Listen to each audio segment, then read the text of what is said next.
Woodward Sports content, head over to woodwardsports.com right now for up-to-date sports articles and great entertainment news. We have the best writers, bloggers, and coverage all at your fingertips. Head to woodwardsports.com right now to experience all Woodward Sports has to offer. All right, good morning, everybody. Welcome to the Morning Woodward Show here on the Woodward Sports Network Live. We're out here in Romeo at Dispo Dispensary for, of course, 420. I mean, Jeff, this is for you. This is a holiday in your culture, no? No, it is not. But you know what? It is a holiday in the United States of America, and man, it's 8 a.m. in the morning. We're out in Romeo. It's a huge dispensary. It's beautiful. The people inside, they're all nice. I mean, if you guys aren't doing anything today, come check it out. Dispo in Romeo. It's my first time here, and honestly, the building is absolutely massive. I'm waiting on my orange head, and I'm not going to tell you, oh, Jesus Christ, Flannel. I'm not going to tell you what's in it at all. I can't wait. It's going to be a fun day, man. We're going to have all our shows out here today. We got 11 o'clock, Big D Energy Live with Neil and, of course, Darren McCarty, Mr. Cannabis himself. Of course. 2 o'clock, we got Braylon Edwards, Ryan Ermanni going to be out here. And, of course, the heavyweights, Easy and Spencer, out here from 5 to 7. It's an all-day event. Make sure you come by. Sign in early. Line's going to be long. They're expecting to have over 10,000 people show up today. So foot traffic's going to be lively. He said food trucks, Auntie Anne's. I mean, He's got Cinnabon coming. My goodness. You got to think for sweets, don't you, buddy? Well, you okay? Well, of course I do. But if you're here and you're smoking, no doubt you're going to be over at that Auntie Anne's truck getting some pretzels. All right, well, look, here's what we got today. All right, today is going to be a very, very, very good show, okay? We're live, woodwardsports.com. If you haven't checked in yet, everybody, make sure you like the video. Make sure you subscribe to the YouTube channel. We got a fun show planned. I think probably my favorite thing on the show topic today is we finish the show. And immediately, you know, the Trey Lance rumors circulate. Should the Lions trade for Trey Lance? Everything breaks, da-da-da-da-da. And then, you know, we're talking about what's going to be on the show prep. Well, to be honest with you, today didn't be fun. You got Calijah Kancey not getting, let me rephrase that, not going for any top 30 visits. What that means coming up at 8:30. 8:45, are you open to the idea of the Detroit Lions drafting an offensive lineman in the first round? That's going to be a conversation coming up 8:45. At 9 o'clock, the Aaron Donald news. And if you haven't seen it already, it is what it is. We'll have the conversation top of the hour. Should the Lions make that move? Does it make sense? All that and so much more. And then, of course, we got Towby from Dispo joining us at 9:15. Talk about the event. 9:30, Jeff and I are going to get into the Rookie of the Year standings in the NBA. And, of course, I'm going to make my case to Jeff on what I think is best. And he may not agree with me for the Detroit Pistons. And, of course, we got to get to Logan Lamberandier? Yeah. God, his last name is so interesting complicated. question last night. I saw Very good Twitter question he posed. We'll get to that at 9:40. But we got to start with the NBA playoffs last night. How about the Bucks putting on an absolute clinic? No Giannis, no problem. No John Morant from Memphis, no problem. Well, yeah. I got nothing to say. Well, and I said this a couple days ago, too, on From Half Court, me and Sean and Troy. And the one thing I said is I'm more worried about Tyler Hero without the Miami Heat than I am Giannis not being with the Milwaukee Bucks, at least for this series. And look what happened. The Bucks took care of the Heat without Giannis, and the Heat got decimated without Tyler Hero. So clearly, yeah, this series was pretty much over before it even started. But Giannis's health, he'll be just fine. Just a back bruise. So nothing serious. Bucks take care of business. The Grizzlies win, though, was more surprising because Xavier Tillman, MSU product, played probably his best game of his entire career in the playoffs. Phenomenal defense. They did. Jaren Jackson, AD didn't show up as expected. That's normal. Yeah, exactly. That's normal. He's either hurt. It's like saying the sky's blue. AD didn't show up, so it is what it is. But here we are. 1-1 in the series. I don't think I mean, they said it's a hand bruise. No, it's so in between his two fingers. It's on both sides, and there's a ligament strain, or whatever you want to call it. But did you see Dylan Brooks? Him and LeBron going at it? I wouldn't say it was him and LeBron. It's just really Dylan Brooks going after LeBron like he goes after everybody, I think right? LeBron called him a bitch ass. If I'm not Did he? 100% certain. Yeah, I'd have to Lip go back. reading? Yeah, he said something like that to him. So look at you, Jeff. Dylan Brooks, you stink. But also, if you're on my team, I love you. 1-1 Denver blew a that 20-point lead last night, but they held on. They're up 2-0. The series is tied in Milwaukee and Miami, and, of course, Memphis and L.A. now. You got to look ahead to today. Yeah. A lot of NBA action. Look, the playoffs have actually given us some decent stories in the first round. That's typically not how it is, especially in the West. Tonight you got Brooklyn. They're probably going to go down 3-0 whether they like it or not. That series is over. Golden State, do they react well to Draymond Green being out? That's going to happen tonight at 10 o'clock. And then at 10:30, probably the series of the first round is going to be the Clippers and the Suns.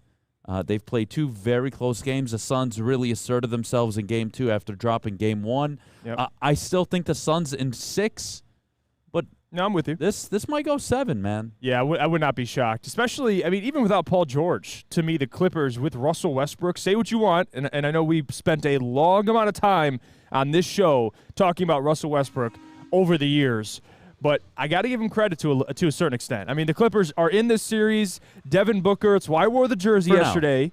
He played exceptional. Him and KD are menaces together, but we'll see what the Suns do moving forward. They still lack a ton of depth. Well, let me ask you this: that Golden bench sucks. Golden State, Sacramento tonight. Yes. What does Golden State have to do to win? Well, a couple things. Number one, you got to find a way to rally without Draymond Green. I mean, that's the biggest thing. You essentially lost your defensive anchor and your leader on both ends of the floor. So for Golden State, you got Andrew Wiggins back. You have Steph Curry. You have Klay Thompson. You have enough to beat the Kings.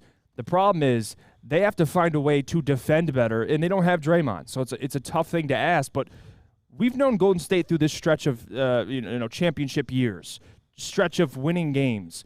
The identity of Golden State, not just offensively, has always been defensively and how good they are. Now without Draymond, it's going to be a little bit harder. But Sacramento is not very good defensively. They're a great offensive team. Golden State has to, lock in defensively. Andrew Wiggins is back. It should help him out. He's playing a little bit better, but tonight they're going to need him specifically even more. But they got to find a way to rally without Draymond Green and Steph Curry and Klay. They got to step up. Those guys are the leaders. They've been there. It is a big opportunity for them because it's a very inexperienced Kings team, but Mike Brown's got those guys ready to play. And the problem is Mike Brown knows the Warriors just as well as Warriors know the Warriors. So, interesting there, but we'll see. The Kings are a tough team. They really are. Kings are a tough team, but you know what? J.J. Redick made some very, very interesting comments on ESPN First Take yesterday, and I not only agree, it's what we talked about after Game 1. These refs are dictating too much of this series, in my opinion. Right. J.J. would agree. It's not just the foul disparity, which – overall fouls, you could argue there isn't much of a disparity, but if you really look into it, I mean, some of these calls, Domantas Sabonis grabbing Draymond Green on 4 different occasions over Game 1 and 2 to prevent him from going on the fast break in, quote, dirty fashion, but no calls happening. Literally Jordan Poole running through a screen offensively, trying to get around his player, gets pushed, no foul. It was an offensive foul, actually. Right. Like, I don't know what to say here. I don't like bitching about the referees, especially in the NBA, because I want physicality in the playoffs. But what are we doing here? And that's what Let them play, man. That's what JJ brought up, too. It felt like they were baiting Draymond the whole series. They were trying to the whole time. Yeah, and not just Draymond. They were doing it to a lot of Warriors players. But, yeah, that's part of the game. It's the game within the game, which, quite frankly, I don't like. I don't agree with, but – you're right. The referees, all I know is if I'm Draymond Green, I'm not only livid, I'm praying to God my team goes out for me and takes care of Game 1 because I'm coming back not only with a vengeance Game 4. Right. That mindset change in Golden State, this could easily be 4-2. If Golden State wins tonight, I'm willing to put a considerable amount of money that the series ends 4-2 in Golden State. And despite Golden State being one of the worst teams in the NBA on the road, one of the best teams on home, and they're good at home. So we'll see. They have a chance to tie the series up. Moses Moody, if you're listening, watching, any of you on the bench that don't play significant minutes. Oh God, here we go. If Domantas Sabonis drives into the lane today, you go after his fucking head, and you don't apologize. I don't care if you get ejected. Stand up for your teammate. Anyways, we'll take a break. When we get back, we got a fun show planned. I already alluded to it earlier. Should the Detroit Lions make a move for Trey Lance as their backup quarterback? We didn't get a chance to talk about it yesterday in depth, so we'll do that next at 8:30. Calijah Kancey, I have a confession to make. Ooh. about Calijah Kancey. And I'm here to listen. I can't wait. We'll take a break. When we get back, Lions talk coming up next. But before we go, I got to tell you about my good friends over at Cousins Maine Lobster. Guys, what are we doing here? Huh? Scan the QR code you see on the screen. Go to cousinsmainelobster.com. Whatever you want to do, figure it out. Find where the locations are. Lobster tacos, bisque soup, and you can go with a side of tots if you're feeling yourself, all right? Regardless, the point is, don't be lazy. Scan the QR code. We'll be right back with Lions Talk. You've heard of Gordon Ramsay. You've heard of Bobby Flay. But Thursday night Master Chef Brad Holmes will be in the kitchen with all of the ingredients needed to make a great dish on draft night. Join Woodward Sports for our 3rd annual Woodward Sports Draft Party, live at 5th Avenue in Royal Oak. The past 2 years, these parties have been standing room only, so get your tickets early at eventbrite.com. Don't miss out on all the fun with Braylon Edwards, Ryan Ermanni, Neil Rule, Darren McCarty, and the entire Woodward Sports crew. The party starts at 7:30 p.m. Don't miss the biggest draft party in the Motor City, brought to you by the biggest network, Woodward Sports. Big Boy Strawberry Fest has officially arrived, and we're here to show you the very best flavors of the season. Satisfy your sweet tooth with our deep-fried vanilla Oreos, strawberry hot fudge cake, and a slice of our classic strawberry pie. But that's not all. Cool off on a refreshing summer splash salad, or savor the flavors of our chicken Caesar wrap and strawberry bacon chicken wrap. And for breakfast lovers, don't miss out on our strawberry hotcakes or our mouth-watering red velvet waffle. Strawberry Fest is something for everyone. Celebrate the sweet season with us at Big Boy. My name is Lee. I've lost 35 pounds on the Custom Health Center program. So the 3 biggest benefits that I've gotten from this program has been I'm not snoring anymore, I have a lot of energy, it's great, and oh, by the way, look at this. No, I'm just kidding. No, I'm just kidding. Call us at 844-789-THIN or visit CustomHealthCenters.com for a free consultation and get started for as little as $5 a day. Get a shot up. This is for the win. All of Detroit's sports teams live on Woodward. All of Detroit's sports coverage lives on Woodward Sports. Driving the best in Detroit sports coverage. All right, we're back here on the Morning Woodward Show live, woodwardsports.com. If you're missing the show live, you can always download the podcast after the fact, Apple Podcasts, Spotify, wherever you listen to your podcast. Make sure you leave a 5-star review for Jeff. The shade's out, looking good. That alone is a good enough reason for you to leave a 5-star review. We're here live out at Dispo Dispensary out in Romeo. We're going to be here all day. From when we start till the heavyweights end, we're going to be out here. It's going to be a blast. I'm very, very excited for what the day brings. But, Jeff, Trey Lance is reportedly being not just shopped, but teams they're interested. Minnesota. Did you see that report? Yeah. Look, for the Lions, and I'll start with the Lions. Okay. It doesn't make any sense. The money doesn't make any sense.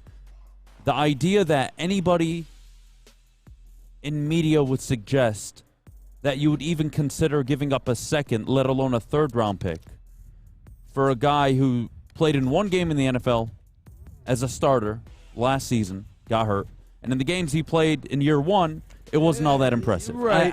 It was all right.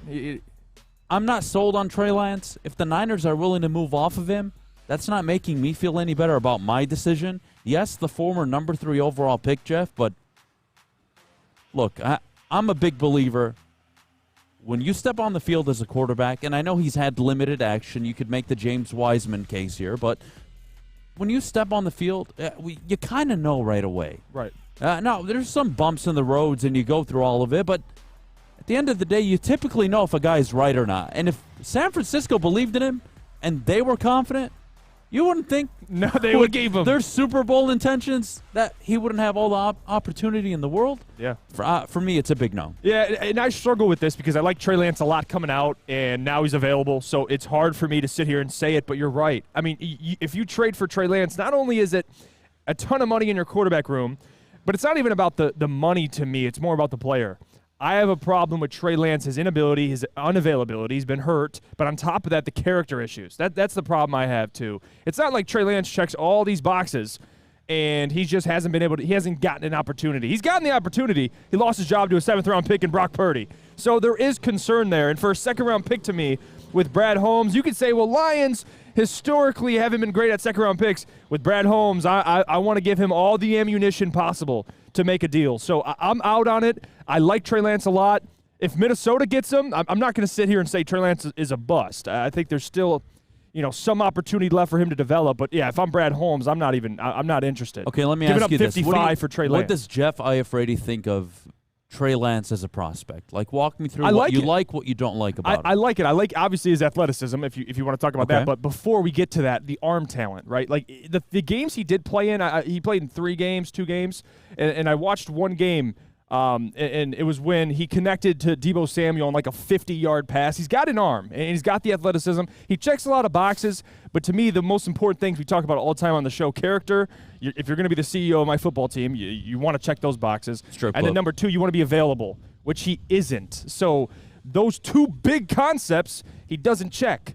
So if I'm Brad, that's why I'm out on him, but he is intriguing. I could see why a team would call the 49ers and say, hey, 2 years left on a rookie contract. If you feel like you have a good offensive coordinator in-house and you can utilize his skill set, it is intriguing. But if I'm the Lions, so why I'm give good. up a pick for a guy with 2 years remaining on his contract, right? A contract that does cost a lot of money. It was the 3rd overall pick. Yes, it is. Why wouldn't you, if that's your thought on a prospect, why don't you take a chance on a prospect in the 2nd or 3rd round of this upcoming NFL draft? You'd have a 4-year contract window. There you go. I mean, to me, it doesn't make much sense to me, Jeff. I'm not a fan of Trey Lance. You know how I feel about my quarterbacks on and off, especially off the field. I raved about Jared Goff yesterday for this exact reason. He's always saying the right thing. He's always out of the media. Anytime you do see him, he's probably working out or throwing footballs. Like, he always says the right thing. He carries himself very well. And with Trey Lance, I'm sorry, you're my guy. You're the franchise guy. You're my CEO. I don't need your shit, man. After a loss, I don't need you going to a strip club. No, everybody can process losing in their own way. I don't care. I don't want my quarterback at the strip club. Not a good look. My wide receivers, my defensive ends, fine. I'll live with it. My quarterback, no way. Yeah, your quarterback sets the tone. And there was always a maturity question with Trey Lance. I mean, hence why he's possibly on the way out, along with him being unavailable. But yeah, I mean, even if you're Brad Holmes, you're taking on a deal for Trey. The only reason I can at least sell it to some extent is you have Ben Johnson, but even Ben, I mean, he might be out in a year or 2. So if you want to make the argument, Ben Johnson with Trey Lance, yeah, but you could put Ben Johnson, talent he has, with pretty much any quarterback. He'll find a way to make it work. So, again, I'm out on Trey. I'm not interested. I'm not giving up 55 for him. I don't think it'll just be 55 for him anyway. I think if I'm the 49ers, you're going to try and at least recoup some of the assets you traded away for him, but I don't think he's worth it right now. He hasn't proven it. He hasn't been available. And off-the-field stuff hasn't looked the greatest. And it's not like he's exploded on the field to, draw a bunch of interest. It just hasn't been there for Trey Lance, unfortunately. But Brock Purdy, though, with that $1 million contract, Lindsey Hunter would say he's going to be recovering. Look, I don't know what San Francisco has up their sleeve, what they're planning. What I care about is, to me, if you have to go to a backup quarterback at any point for a significant amount of time this season, find me a backup quarterback right now that plays at 50 to 60% of the level Jared Goff is. That's available. Mm-hmm. There aren't any. Teddy Bridgewater, I'm not sure if he's signed yet, but even Teddy, I'm not a fan of Teddy Bridgewater. Is he composed? Can he do what you ask him? Sure. Of course, yeah. Jared Goff, to me, is it. And whoever your backup is not saving you. And more often than not, they don't. So why am I going to spend draft capital on a guy who hasn't even worked out in one of the best organizations in football? I'm supposed to fix that? And I love this comment. Super Juggernaut and WoodwardSports.com says, if Holmes brings him in, there's something in Lance, because this management doesn't bring in just anybody anymore. You got to have that it nowadays. And I don't think Trey Lance has. Well, I mean, let's look, guys. What Dan's looking for. Let's be honest here. We talk about checklists for Dan. I don't think Trey Lance is. I love Dan Brad Campbell's Holmes. guy. I don't. I love Brad Holmes as much as the next guy. Okay. Trinity Benson have the it factor? Wait, hear me out. Does Levi Onwuzurike have the it factor? Derek Barnes? No, he doesn't. No. Even Josh Pascal, injury. You can't hit on everyone. You can't, and that's my point, right? So why am I going to take a chance on somebody who couldn't hit at one of the best teams in terms of drafting over the last 20 years. The Niners have always been able to draft talent. Yeah. I'm going to go again. I could bring Trey Lance. I could have a conversation with him. Hey, man, maybe he needs a new situation. Who knows? Maybe he does. But if it's not there, then where? How anywhere? That's the problem, An all-pro offense, an all-pro defense, one of the 5 best head coaches in the NFL, one of the 5 best GMs in the NFL. The leadership they have in San Francisco, I find it hard to believe. The Kyle Shanahan argument too. If Kyle Shanahan isn't willing to make it work, or John Lynch isn't willing to make it work, then why the hell would you want to make it work? It's a great argument, and quite frankly, I'm not paying that contract. Yeah. But again, it does align with Jared Goff. He's got 2 years. Jared's got 2 years, but still, I'm okay. If you're going to get your quarterback, you're going to go draft him. You're going to go find him and draft him. Hopefully, it'll be next year, but we'll see. Hopefully. Oh, whoa! Where's that development coming from, Jeff? Well, I mean, who's going to be available at 6 this year? Unless C.J. Stroud's there. I don't think about it. But if it's Anthony Richardson or Will Levis, no, you got to wait, man. Wait till next year. Or Hendon Hooker, possibly. You don't want to draft Banana Boy? No, but who's Banana Boy? Will Levis. Oh. What is he more famous for? Eating bananas whole or mayo and putting coffee? mayo in his coffee? I can't believe he does that with bananas. Sick. He does that seriously? That is so sick, man. He is a sick human being. Wow. No, I'm good. I'm not drafting him. So. Well, look, we're live here out at Dispo Dispensary here in Romeo. It is a beautiful day. A little chilly, but it's not that bad. Definitely not opening day bad. Sun's out, feeling good. We'll be here all day. Ermanni and Edwards coming up at 2 o'clock. Of course, Big D Energy after this show at 11, and the Woodward Heavyweights from 5 to 7. It's going to be an all-day event. And by the way, people asking about all the deals. I know we have products laid out here, but I think you can go on their website as well. They'll lay out all their 420 deals. I think you are one of the most qualified connoisseurs on this network outside of maybe Darren McCarty and Easy. Is that an accurate statement? for cannabis? Yes. I don't know if I'm on that level, but yeah, I mean, go to D-Mac. When he shows up, he already has it. D-Mac has his Pop-Tarts already here. Like, think about that for a second. It's 4:20. We're on a remote show. We're doing a remote broadcast. D-Mac's the only one. He's got his snacks. Yeah, look, we have a lot of divas That's a real at this one. network. That is a man. Very high maintenance. JB shows up today. We're all getting ready for the show. And in comes JB with a literal, container of, 8 not packs. What do you call them? Boxes of Pop-Tarts for D-Mac. And I'm like, what the hell is that, JB? It's like, oh, the Darren wanted them. I'm like, excuse me? Pop-Tarts? Now that's a man who celebrates 420. Yeah. Whatever. Now we're not on his level. Let's take a break. When we get back, I have a confession to make about Calijah Kancey after he didn't go to a single top 30 visit. Before people go, ha ha, told you, Adham. Oh, yeah, I got a confession about him. He's not a top 15 pick. Coming up next. But before we go, Jeff, our good friends over at the Sports Marketing Agency. The Sports Marketing Agency helps spread awareness about mental health and substance abuse. Their new podcast, This is the S Word, helps fight the stigma about seeking help. If you or someone you know is struggling, head to thesportsma.com for more information. Love Woodward Sports? Love wearing clothes? Then you should be wearing Woodward Sports clothes. Check out our full line of merch at woodwardsports.com. Just click on Shop. We have all your favorite designs, like Dan Campbell kneecaps, Beverly Hills Golf, Woodward Golf, and of course, our own logoed out merchandise. Men, women, infants, kids all love Woodward Sports. Impress your friends. Impress your boss. Impress your dog. Buy Woodward Sports merch today.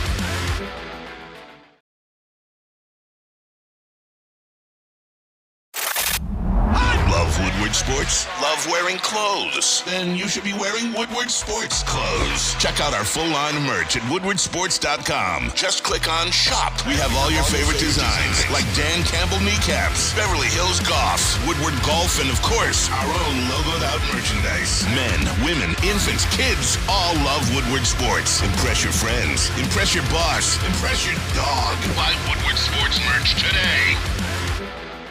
Introducing the Planet Fitness Guide to getting that post-workout glow. Step 1. What's your why? More epic energy? Better sleep? Blow off steam? Step 2. Join Planet Fitness for just $10 a month and get moving in our clean and spacious clubs. Step 3. Bask in that post-workout glow. Join Planet Fitness today for just $10 a month. Join today at any of the 50-plus Detroit area locations. We are the network for Detroit by Detroiters. Welcome to the Woodward Sports Network. Jeff Iafrate here. Let me tell you about our friends over at Fowling Warehouse in Hamtramck, because it is the home of the original football bowling game, 2 to play for $12, the unlimited open play, or you can pay $120 for a lane reservation for up to 10 people. $2 Mr. Beer Machine, full bar. Check it all out, fowlingwarehouse.com. All right, we're back here on the Morning Woodward Show live. WoodwardSports.com. We're out here at Romeo Dispensary Dispo Dispensary out in Romeo. My goodness. I don't go out to Romeo too often. It's not too far from where I live. What, 20 minutes, 30 minutes from here? About 20 minutes away from here. And this place is huge, by the way. It's massive. It's a literal mall. You guys have ever shopped at your local malls? It's basically a mall, but all cannabis related. Yeah. It's unreal. Yeah. They have stores inside of the stores. Yeah. And they have a store inside of that store as well. Unbelievable. Their food trucks are starting to pull up. I can't wait. This is going to be a fun day. Make sure you come out, say hi. Shop around. You'll enjoy it. But we're here to talk about Calijah Kancey. Didn't do a top 30 visit. It wasn't part of his schedule. And look, there are two avenues you can go here, right? You can be the gotcha guy. You can say that, there are no teams that are interested in Calijah Kancey, even though he's the 13th ranked overall prospect according to NFL.com, PFF, and NBC Sports. But hey, you know what? Just put that on the side. Forget that he was one of the most productive defensive tackles in all of college football over the last 3 years. And honestly, forget that the only defensive tackle in this draft that is rated as a higher and better prospect than him is Jalen Carter. Yeah. Forget all that. Let's say the top 30 visit is what you want to say. Teams aren't interested. Well, I don't see it that way. These final visits are for teams to answer any final questions they have about a certain individual player. Yep. It is not because they're digging at the last bit of research. They have all the tape. They know what their strengths are. They know what their weaknesses are. You're bringing a guy in your building to understand if this is the right fit, one, because you have concerns, or two, to encourage you to pull the trigger or not. Mm-hmm. Calijah Kancey not getting a 30 visit, to me, is irrelevant. It is no problem at all. There are 4 teams, in my opinion, within the top 15 that are more than likely to select him. And then, of course, if they don't, good for the Lions. Right. He's there at 18. This is one of the most skilled, explosive defensive tackles we've seen come out. And yes, you can use the Jerry Tillery example. You can bring up Ed Oliver. And then you can say, hey, the only great example is Aaron Donald, and that's not a fair example to use. I understand that. But if you put on the tape and you watch over 2,000 snaps of Calijah Kancey, you'll find anywhere between 10 and 15 plays where he got demolished by a double team, pushed down the field. And the other 1,950, 70, 1,980 are him having stalemate plays, him having quality impact, high impact, and then huge impact inside of the backfield, right? Right. That is the tape of Calijah Kancey. There's nothing for these scouts or GMs to do more with him. They know what he is. Right. He is going to be an explosive interior defensive lineman in the NFL. Yeah, and again... and whether it's Los Angeles, New Orleans, Detroit. Right. And look, I'll even be honest with all of you. Do I think Kancey at 6 is an option for Detroit? No, I don't. I'll admit it. I don't think they'll do that. I don't. Would I? I would like to think so, yes. If I was really out on Jalen Carter. Mm-hmm. But if I'm working in that front office and they're sold on Jalen Carter, then I'm okay with it. Yeah. And I'm going to have to live with it, even if I don't like it. And if they do get to 18, and let's say he is available, and they pass, would I be shocked? A little bit. Would I be upset? Not 1%. I wouldn't be upset at all. Brad's earned that. But I don't expect him to be available. Look, this is a guy I like. You guys know how I feel about him. I think he is an absolute stud. But the bend he has, the low center of gravity, his ability to blow up plays, this is a guy that you don't need to question. I'm not bringing in a Jalen Carter because I have questions about his tape. Right. I'm bringing him in because I need to know if he's committed to football. I don't have to know if Calijah Kancey is committed to football. He was a 3-star recruit coming out of high school. He had to work his way into Pitt. And then he became a unanimous all-ACC player in his final year for a reason. That's why I love those guys. It's not the guys that are 5-star out of high school, 5-star into college, and they're the top prospect. Those are a dime a dozen. It's the guys like Aiden Hutchinson who go to Michigan and they're not really loved and appreciated, and then they explode onto the scene, right? But it's all through hard work. You don't see all the hard work they do, and it's the same to me with Calijah Kancey. This is a guy that I know is going to give me all the work ethic. You can watch all 2,000 snaps of him in college. Never took a single play off. Can't say that about most defensive tackles in all of college football, not just Jalen Carter. Right. So to me, my mind hasn't changed on Calijah Kancey. Would I like him? Would I like them to move up from 18 if they decide to go Devon Witherspoon at 6? Would I like them to move up to 15 or 14 just to make sure they get him? Yeah. That's just my preference. And again, I want to read this little section off Pro Football Talk because I think this is perfectly explained, and you kind of alluded to it already. It writes about the Calijah Kancey not taking a visit. Yep. This doesn't mean that teams aren't interested in Kancey. In fact, he has a good chance of going in the first round of the 2023 NFL Draft, but sometimes a player that has already answered every question about him, Kancey being one of those players. He was an ACC Defensive Player of the Year, ran the fastest 40 at the Combine. Teams know what they know about Kancey. So for a guy who absolutely excelled at the Combine, who excelled at his pro day, excelled talking to the media, speaking about, just himself, what he offers, what he can bring to any NFL team. If anything, that's more of a compliment about Kancey. If anything, there's not too many questions about Kancey. You know what you're getting. That's my problem with a lot of the conversations we're having, even with the chat this morning. Right. For those of you using words like bullied, destroyed off the line, that is not true. You're lying. You're actually just lying. You haven't watched any tape. If you go back and play 100 random plays, I bet you if you're lucky, you'll find 4 where Calijah Kancey struggled. And you know what? We don't talk about this enough. Does Aaron Donald struggle with double teams? Yeah. But so does everybody else. Yeah. You're getting double teamed by 2 guys that are likely bigger than you. And I love this, too. Also in that same article, it says, Kancey is known to have a meeting with members of the Saints front office when they were in town at Pitt's Pro Day, and he's likely had conversations with other teams, coaches, and scouts, but top 30 visits haven't been a part of his pre-draft process. So, again, I don't think this is too much to look into. I know people would use this as a gotcha at him. But it's not. But it's really not. And at the end of the he's day, still a first-round the only pick. gotcha is if he walks into the NFL as a first-round pick and he doesn't work out. Yeah, he's a complete. Then you can come back to me and I'll say, yeah, I was wrong about him. Boy, really overestimated his production at Pitt. I'll admit it. I'll admit it. Even for me, a big Jalen Carter guy, me and you talk about it all the time. I'm not going to sit here and say that Kancey, he didn't have a single 30 Kancey visit. is not the prospect Jalen Carter is. No, That's he is a not. fact. But he is the second best defensive tackle prospect to me, yes, widely regarded. He is in this across draft. the board. So again, he'd still be a top 20 pick. To me, if they land Kancey between 12, 18, that would be phenomenal, even if they had to move up. Yeah. I don't think they take him at 6. And you know what? I'm going to be honest with everybody here. The more I look at the board, and you guys have seen my mock drafts, I've always had Kancey at 6. Fair? Fair. Adham, right now, April 20th, I'm not sure I'm going to take Kancey at 6. You know why?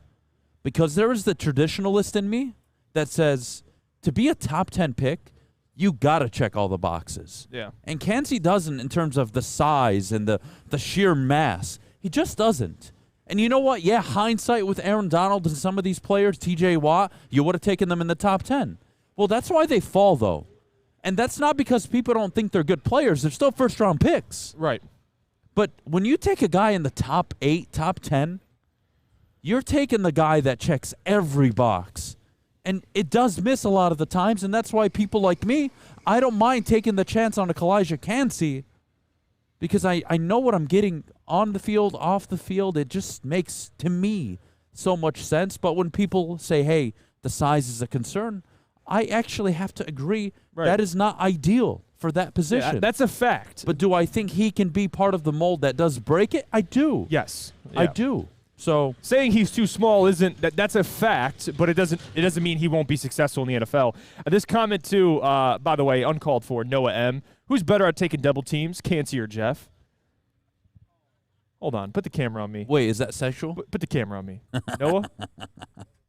That is uncalled for. Who said that? That is uncalled for. Who Noah. said that? I want to You know. sicko. Who said You that? absolute sicko. Who said it? Noah M. Noah, guy in the chat. Noah, my guy.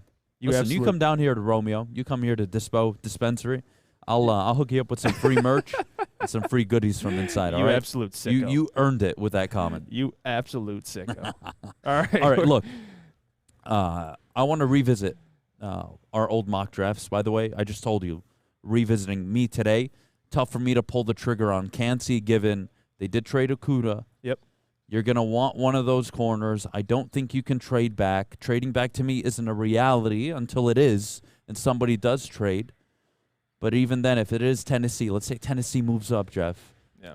I got 4 teams that pick after them. Am I sure Devon Witherspoon is going to be there? Am I certain if that's the guy? Am I certain, let's say it's Christian Gonzalez that they love. Right. Am I certain? That, to me, is where you don't trade back unless you're getting a future one. You don't trade back unless that trade is just too damn good because you want control of the board. Why did Carolina move up? Carolina could have moved up to 3 with Arizona and probably given up less, way less actually. Right. They could have moved up with Houston possibly. But why'd they move up to Chicago? They said it clearly. They want to control the board. Control of the board, guys, sometimes does mean you are, quote, reaching, but you're not. If you get the player you want, it's not a reach. I don't care what anybody says. You think it's a reach last year that Sauce Gardner was taken 3rd and that the Jets didn't wait for the Garrett Wilson trade? Or the Garrett Wilson pick, I should say, excuse me? Is that a reach? No, it isn't. Why? At the time, it's not a reach because it's their guy. That's who they want. And if he doesn't work, it's their fucking fault. Right. But it's not a reach also because he ended up being all-pro year 1. So, yeah, it's not a reach. And I could argue if the Jets were picking number 1 overall based on what we know right now about Sauce Gardner, he should have been the number 1 overall pick because he was the correct pick for New York. Right. And at the end of the day, the Lions just need to make the right pick. They do that, they're going to be fine. Yeah, and that's the bigger point. And by the way, just in the chat too, Stingley was 3, but you're still correct. Oh, Sauce was 4, excuse me, right? Regardless, but your point is stands. Yes, it absolutely stands. It's only a reach to everybody at home. That's kind of what I'm trying to get across here because I don't want you guys to be frustrated if the Lions do make a selection you don't like, okay? You can disagree with the pick. You can have your opinion. That's fine. But when it comes to the player that arguably one of the 7 best GMs in football believes is the guy, you got a tough time getting me to argue with it, let alone say it's a reach. Right. To me, the only pick that I would lose my mind over would be Beydoun at 6, Anthony Richardson at 6, or Will Levis at 6. Not an offensive lineman? Well, I don't want to ruin it because we'll talk about it later in the show. But let's talk about that later. Okay, because now I'm interested. It's coming up later in the show. Now I'm interested. It's coming up later in the show. But no, I'm with you for the most part. Fair enough? I think we're all on the same page. All right, cool. Let's take a break. When we get back, we'll head back with some Aaron Donald. Actually, no, not some Aaron Donald news. I want to do the offensive lineman conversation. Yeah. Aaron Donald come up at 9 o'clock. But before we go, Jeff, I got to tell everybody at home about our good friends over at Lady Jane's Haircuts for Men. Open 10 to 8, 7 days a week. Walk in anytime. Walk in and get your chance to win not 1, but 2 cars from our good friends over at Les Stanford Chevrolet out in Ferndale. Guys, this is an amazing opportunity. Look good and win cars, not only for you, but maybe your significant other, your girlfriend, your boyfriend. I don't know what you're into. Whatever you're into, it doesn't matter. Get to a local Lady Jane's near you. Open 10 to 8, 7 days a week. Lady Jane's. It's wicked awesome. We are the network for Detroit by Detroiters. Welcome to the Woodward Sports Network. Hey, it's Sean Jordan from the Sports Marketing Agency, and SMA wouldn't be who we are without our amazing partners. Thank you so much, Sean. You know, at Detroit Wayne, we want to serve as a resource for you and your families. We offer mental health services, substance use disorder services throughout our communities, and we want to be that source and resource within the community. If you or a loved one are suffering from a mental health or substance abuse issue, please don't hesitate to call 1-800-241-4949. You have an opinion? Make sure it's seen and heard. Corner, jumper, tweet us, hop on the YouTube chat, slide in the DMS at Woodward Sports on all social media. All right. 8:42. It's Thursday. It's 4:20. It's Ganja We're Day. live, woodwardsports.com. It's Ganja Day. We're out here at Dispo Dispensary out in Romeo. We're going to be here all day. Big D Energy coming up at 11 o'clock. Ermanni and Edwards at 2 o'clock. And, of course, the heavyweights from 5 to 7. We got Flannel out here in shorts, and I honestly have no idea why he's in shorts, but he's taking it on the chin like a man. He said he had his convictions. He said yesterday on Big D that once he goes shorts, he doesn't go back. Yeah, but what idiot says that? I'm sorry, Flannel, but if you classify him as an idiot, yes, he did say that. It's 80 degrees. You wear shorts, but the next day it's snowing. You're still going to wear shorts because you're that stubborn? Yeah. Yeah. God, no wonder. It makes sense now. Him talking about AD and the way he talks about Ben Wallace, it all makes sense now. It really does. Like, I have no doubts about Flannel Sam anymore. He sticks to his convictions. It is not made up. He's just actually he's actually an idiot. Yeah, he's a stubborn man. He's a very stubborn man.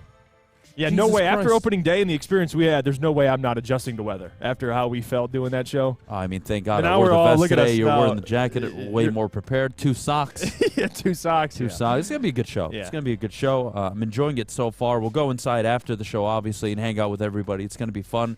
We're here out at Dispo Dispensary in Romeo all day. Come by. Check us out. Come hang out. Maybe Jeff will give you some double action. Is that what it's called? What does that mean? What do you mean by that? Just $350 a pop. Oh, here we go. You know what's funny? Every time you bring this up, the price goes up. You notice that? You started at 50, what a good pimp went to does. 100, 150, That's what a good 200, pimp does. now we're at 350. Jesus Christ, That's what man. a good pimp does. Look, you asked me about offensive linemen, so I'm going to let you lead this one, okay? Okay. You asked me before the show last night, are you okay with the Lions taking an offensive lineman? Make your case. Where, whether 6 or 18, and who, and I'll give you my answer. I'm going to be honest with you. The only way I'd be okay with an offensive lineman being taken, and I don't even know if I'm okay with this, but I would be able to swallow this pill if Osiris Torrance was the pick at 18, if they took Osiris Torrance. Besides that, Peter Skoronski won't be there at 18. So you'd have to tell me, well, Jeff, are you okay with taking him at 6 or trading back to 11, let's say, for example, and taking Peter Skoronski? No, I would not. I think the first pick absolutely has to be a defensive player. Now, that 18, you can make an argument. Maybe Torrance. I've made an argument for Beydoun. You can make it. I mean, I've seen Quentin Johnston. I've seen all types of players. At 6, no way, no how. So Osiris Torrance just met with the Lions yesterday. I wouldn't be angry if he was a pick at 18, but no offensive lineman. To me, I'd much rather go defense, or if you want to go defensive player, maybe a running back, Beydoun being the running back. But besides that, no, I'm out of an offensive lineman. I can't. I don't understand, especially your offensive player specific to you. Because essentially, if you're drafting Peter Skoronski, you're drafting him at 6 to play guard, and then move him to tackle in the future if you move off Decker.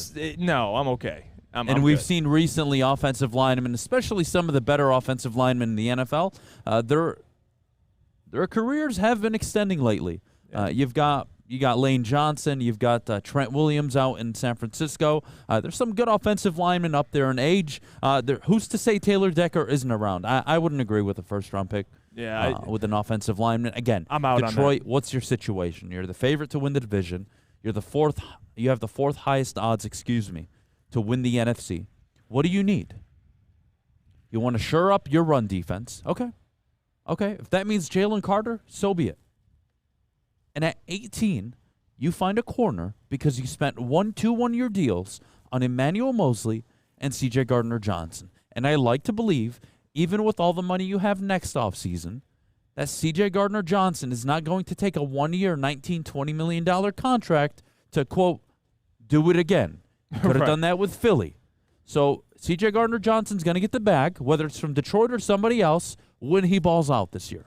I'm gonna be honest with you. I would rather even have, you mentioned corner, I'd rather have Brian Branch over an offensive lineman at 18. See, Brian Branch, to me, you could sell me on the idea if you're just committed to not re-signing C.J. Gardner-Johnson, because that's essentially the role he'll play. He's going to be a guy in the slot. Right. He's going to be all over the box. He's going to offer a lot to your defense. Yeah, if you can't afford CJ, then he's a and viable I think option. Brian Branch, to me, is only an option if the corners you want aren't available. Gone, yeah. If Joey Porter's there, but still, I the would point prefer I'm making, Brian Branch over an offensive lineman any day. Yeah, I was going to say, the point I'm making is there's multitude of players I would probably prefer, not tight end, but a multitude of players I'd prefer over an offensive lineman. Okay, let's say Your in the first scenario, round, your in the first scenario, Brian, all the corners off the board. Yep. Brian Branch is available, 18, What about Beydoun? and so is Beydoun. Oh, God. What does Jeff Iafrate do? I think I'm going to be honest. As much as I have a man crush on Beydoun, I can't let my man crush get in the way of my philosophy, which is if Brian Branch is there over Beydoun, talk about the player.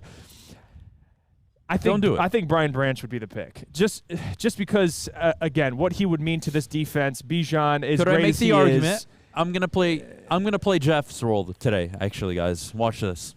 Couldn't I make the argument that if the Lions were to go Jalen Carter, Beydoun Robinson? Oh, I love it.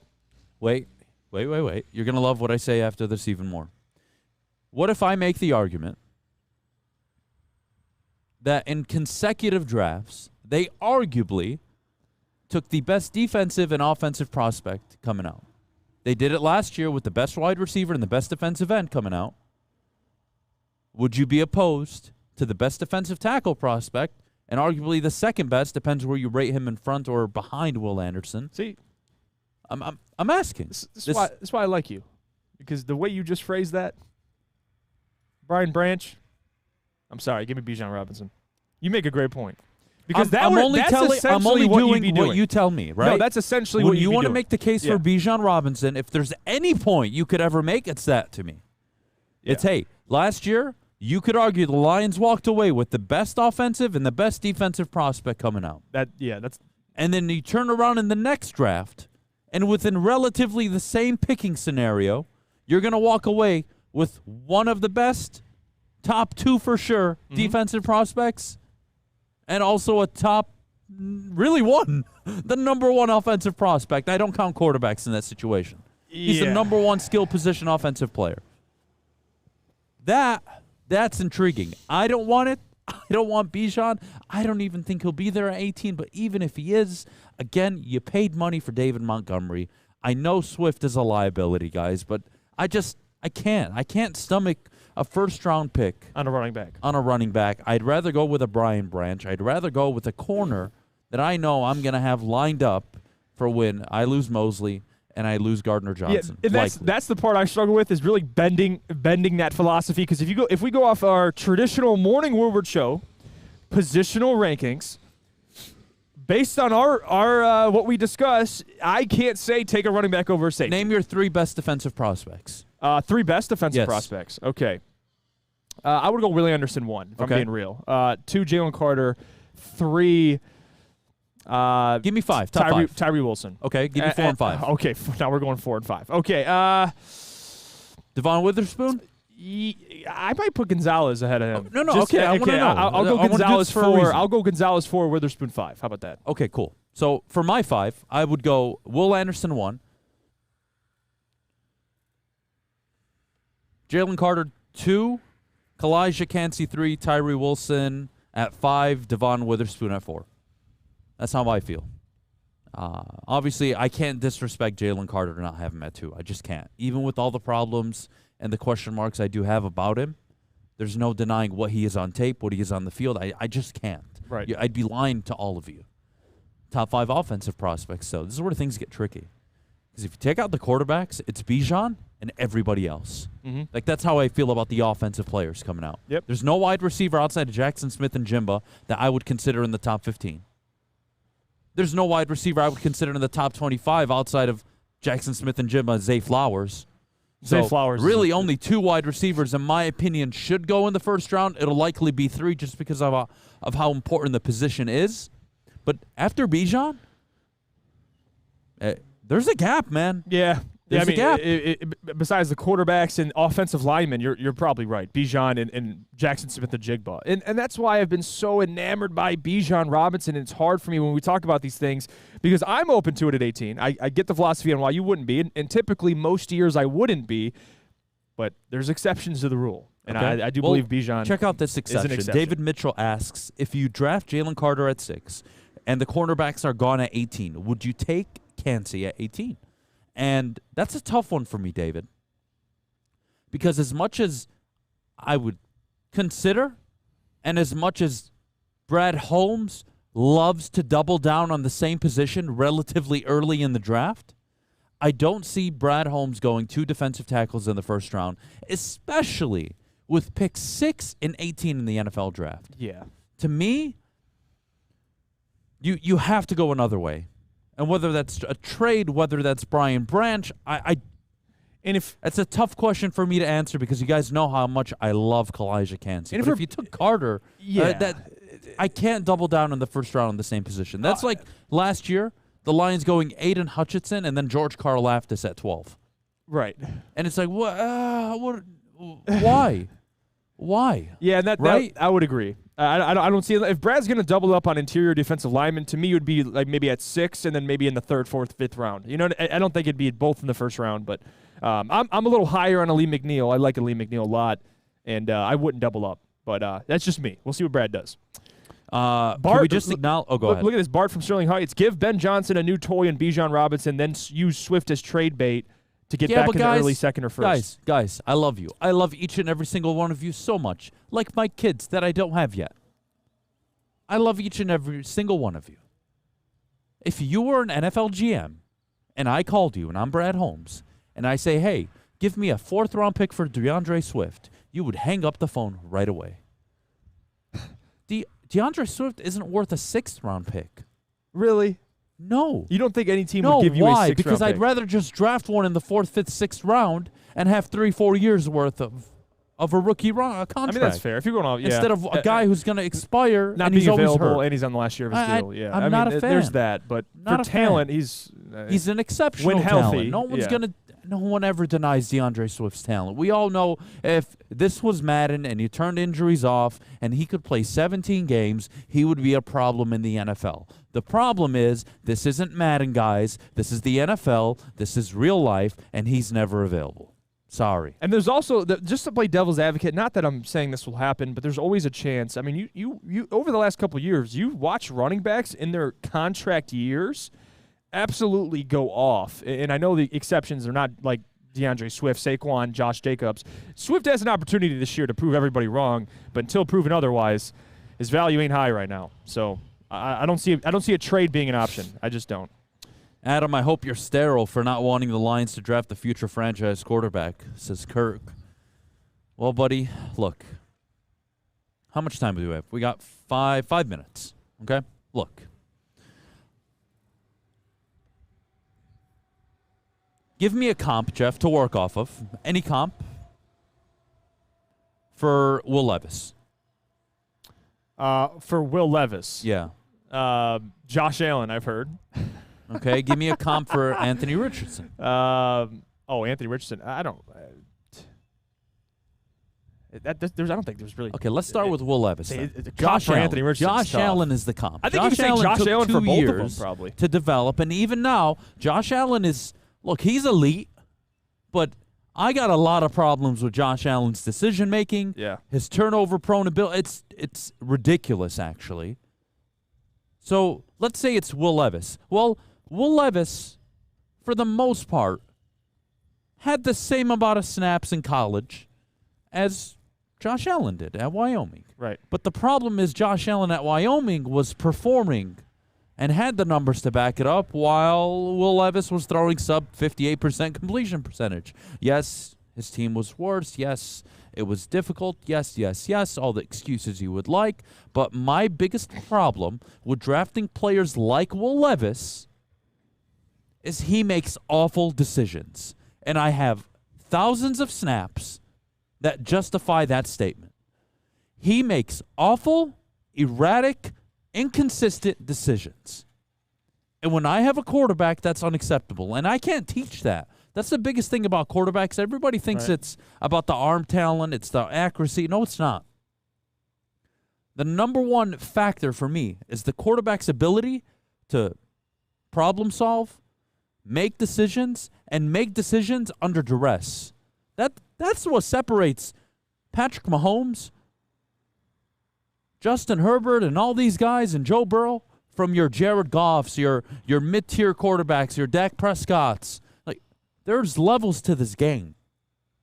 I don't trust Will Levis in that department. Let's go to Anthony Richardson. And by the way, I've seen some comparisons. Cam Newton is something I've great. seen. Cam Newton's a great comp. I'm glad you said that because Cam Newton took Auburn from nothing to a national championship in his one season at Auburn. He threw for over 4,000 yards. He ran for a ridiculous amount of yards, double-digit touchdowns in the running game. And Cam Newton came out and was ridiculous, the consensus number 1 overall pick. Not a guy who threw 55% completion percentage in college. Cam Newton, if I remember correctly, somebody please stat correct me, I believe his last year at Auburn, his Heisman year, he threw roughly 70% completion percentage. Somebody tell me I was wrong. At Auburn, he threw 66%. There you go. Yes. 66%. Right around 70%. 30 touchdowns, 7 interceptions. How many yards? Almost 3,000. 2,900. 4,000 total yards combined with his rushing, correct? Yep, he had 1,400 yards rushing and 20 touchdowns. 4,000 all-purpose, 40-plus touchdowns, 7 interceptions. That was Cam Newton. Now compare that to Anthony Richardson and tell me that's the same player. No, it's not. You're basing it off of what he could be, not what he did in college, though. They're not the same quarterback in college. Right. They're not even remotely close. And the only 2 quarterbacks that you could pull up in recent history that have had success out of the SEC that comp to Will Levis, it's Phillip Rivers and Eli Manning. But even those guys had pretty good college careers, like statistically. I don't see it. I just don't see it, man. So that's why I'm out on the quarterback. Brad Holmes, I not only trust him enough, but I think he's smart enough to finagle his way into next year or the year after's draft, if needed, to draft a quarterback. The guy moved from 32 to 12 by swapping picks and giving up, what, a third-round pick? Right. He gave up nothing. Nothing. To move up 20 spots in the first round of the NFL draft when a quarterback hadn't even been taken yet, by the way. Granted, it wasn't the strongest quarterback class, but you get where I'm going with this.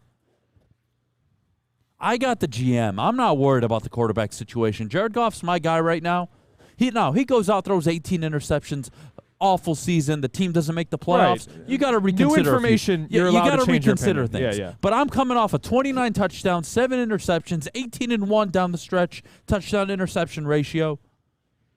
It's pretty good. 8-2 down the stretch. When you gave him a top 15 defense, yeah, I like the position the team is in.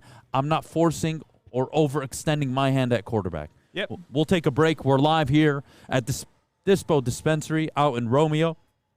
Come visit. Come check us out. We'll hang out. We'll be here all day till 7 o'clock with the heavyweights. Coming up next after this show, Big D Energy at 11 o'clock. Darren McCarty, Neil Rule, and, of course, Ermanni and Edwards from 2 to 4 with Maz. But before we go, Jeff, our good friends over at Cintron. Cintron is the official energy drink of the Detroit Red Wings, and right now they have an exclusive offer for Woodward sports fans for their limited edition Red Wings 6-pack. Only $15 plus free shipping. DrinkCintron.com/Woodward.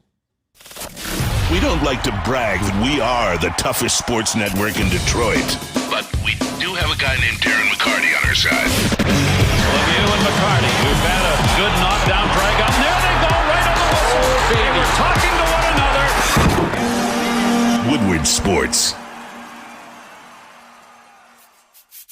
You don't have to go to the beach, man. You don't have to get your butt crack full of sand. You just need a little chili peppers, man, to get that glowing beach chili peppers tan. Join the Pepper Club for all the best deals in town. Plus, they will be all competitors by $5. ChiliPeppersTanning.com. Hottest bulbs, hottest deals, darkest tans. Your vitamin D headquarters. You just need a little chili peppers, man. We are the network for Detroit by Detroiters. Welcome to the Woodward Sports Network. At Alta, uptime matters. Alta Equipment has everything you need to get the job done. If you have a big project coming up, Alta Rent has you covered. Call them today, 844-GO-TO-ALTA. That's 844-GO-TO-ALTA today. All right, we're back here on the Morning Woodward Show live, woodwardsports.com. As always, if you're missing the show live, you can always go after the fact. Download the podcast, Apple Podcasts, Spotify, wherever you listen to podcasts. You can find us. Leave a 5-star review. You're not going to get any better content than from Jeff himself.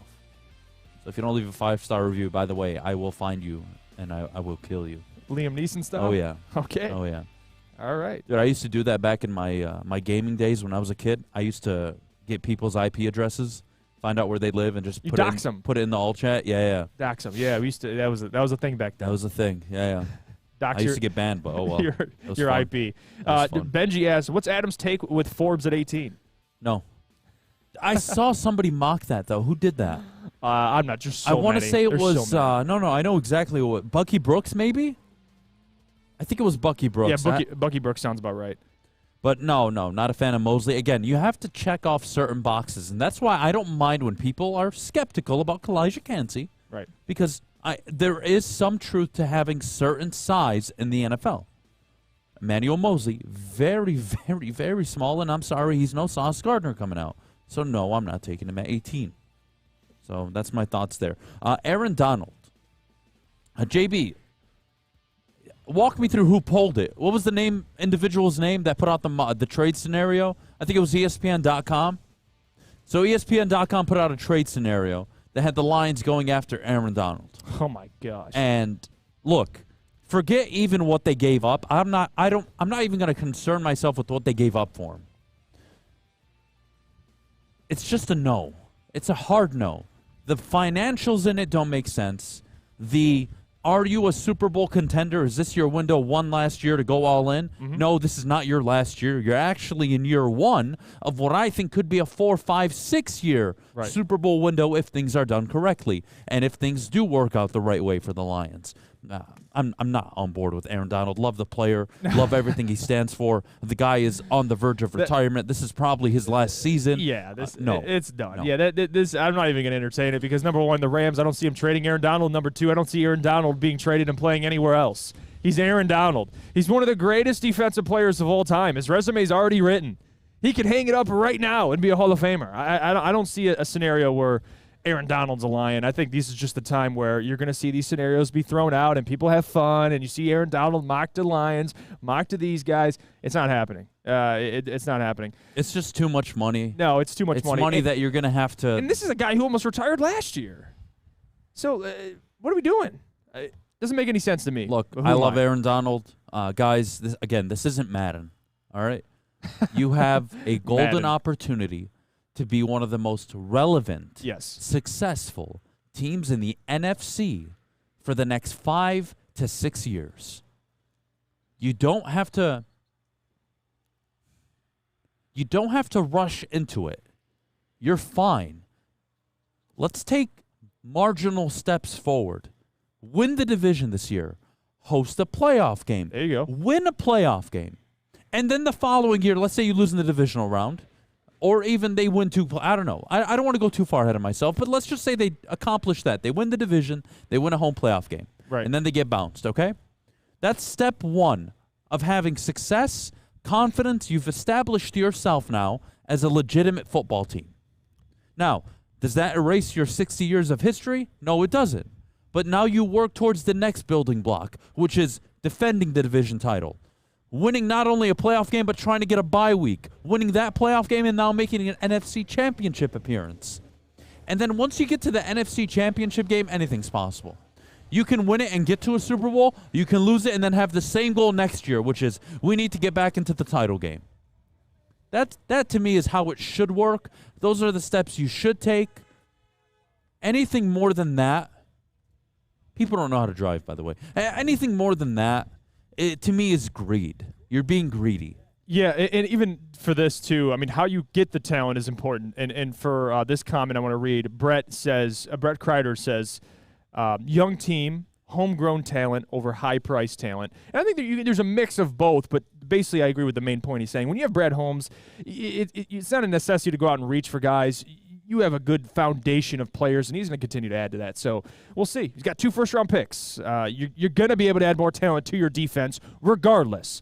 So Aaron Donald, it's not happening, but it's a fun conversation to have. It's always fun. Again, I don't think it's fair when we comp players like Calijah Kancey. The next Aaron Donald from Pitt. They move the same. They look the same. He has to train with him. I mean, what Chris Sims said about him was so funny because he's like, I'm really trying hard not to comp him to Aaron Donald because it's not fair. And I agree, it isn't.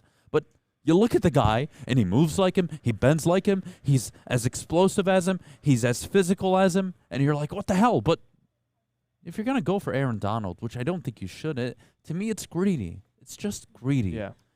Guys, you're in the position you are because Brad Holmes took over along with Dan Campbell, your whole new front office, your ownership culture change.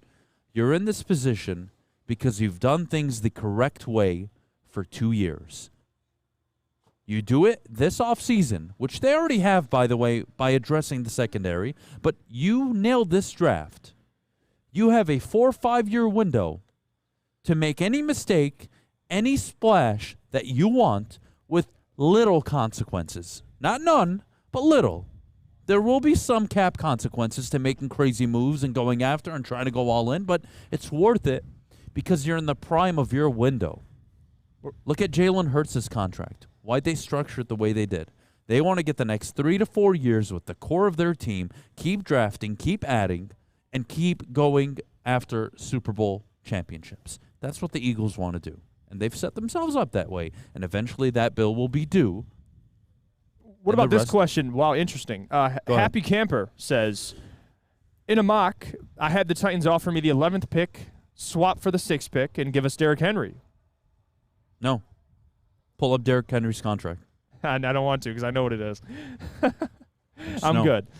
Just wanted to answer that real quick. Again, you can call me mean. You can call me an angry human. I don't care. Call me whatever you want. I'd rather draft a running back in the 6th round than trade for Derrick Henry. Dwayne McBride. There you go. I don't care about the name. I don't. No, it could be anybody. I'd rather put Flannel Sam in the backfield. You could do Easy, Spencer, Neal, Darren. It doesn't matter. Jamal Williams ran for 17 touchdowns behind this offensive line. Not necessary. Now, is Derrick Henry a game changer and all this? Yeah, okay, fine. But are you going to commit to him 28 times a game like Tennessee did? No, you're not. So, no, Derrick Henry's not a fit in my opinion. I wouldn't do it. Again, money doesn't make sense. The Lions are in one of the best cap situations in all of the NFL. Yeah. Penei Sewell's contract is going to have to be addressed soon. You're going to have to extend him. You're going to have to pay Amon-Ra St. Brown, who after this year, we could be having a legitimate conversation of him being a top 8 wide receiver in the NFL. 8 would be difficult for him to break. There's a lot of talented guys out there that do a lot of different things than he does. Right. But for sure, top 10, he's already top 12 at the moment. You're going to have to pay him. What does that contract look like? You have offensive linemen's contracts that are going to be up. This is going to start to cost you a little bit.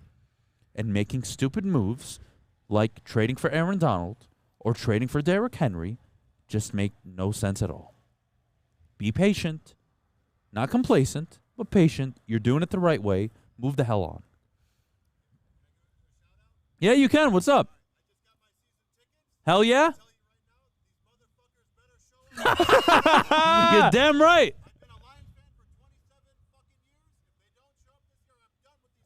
I fucking love you. I love you. I love you. My man. My man. I'm with you. You let me know when.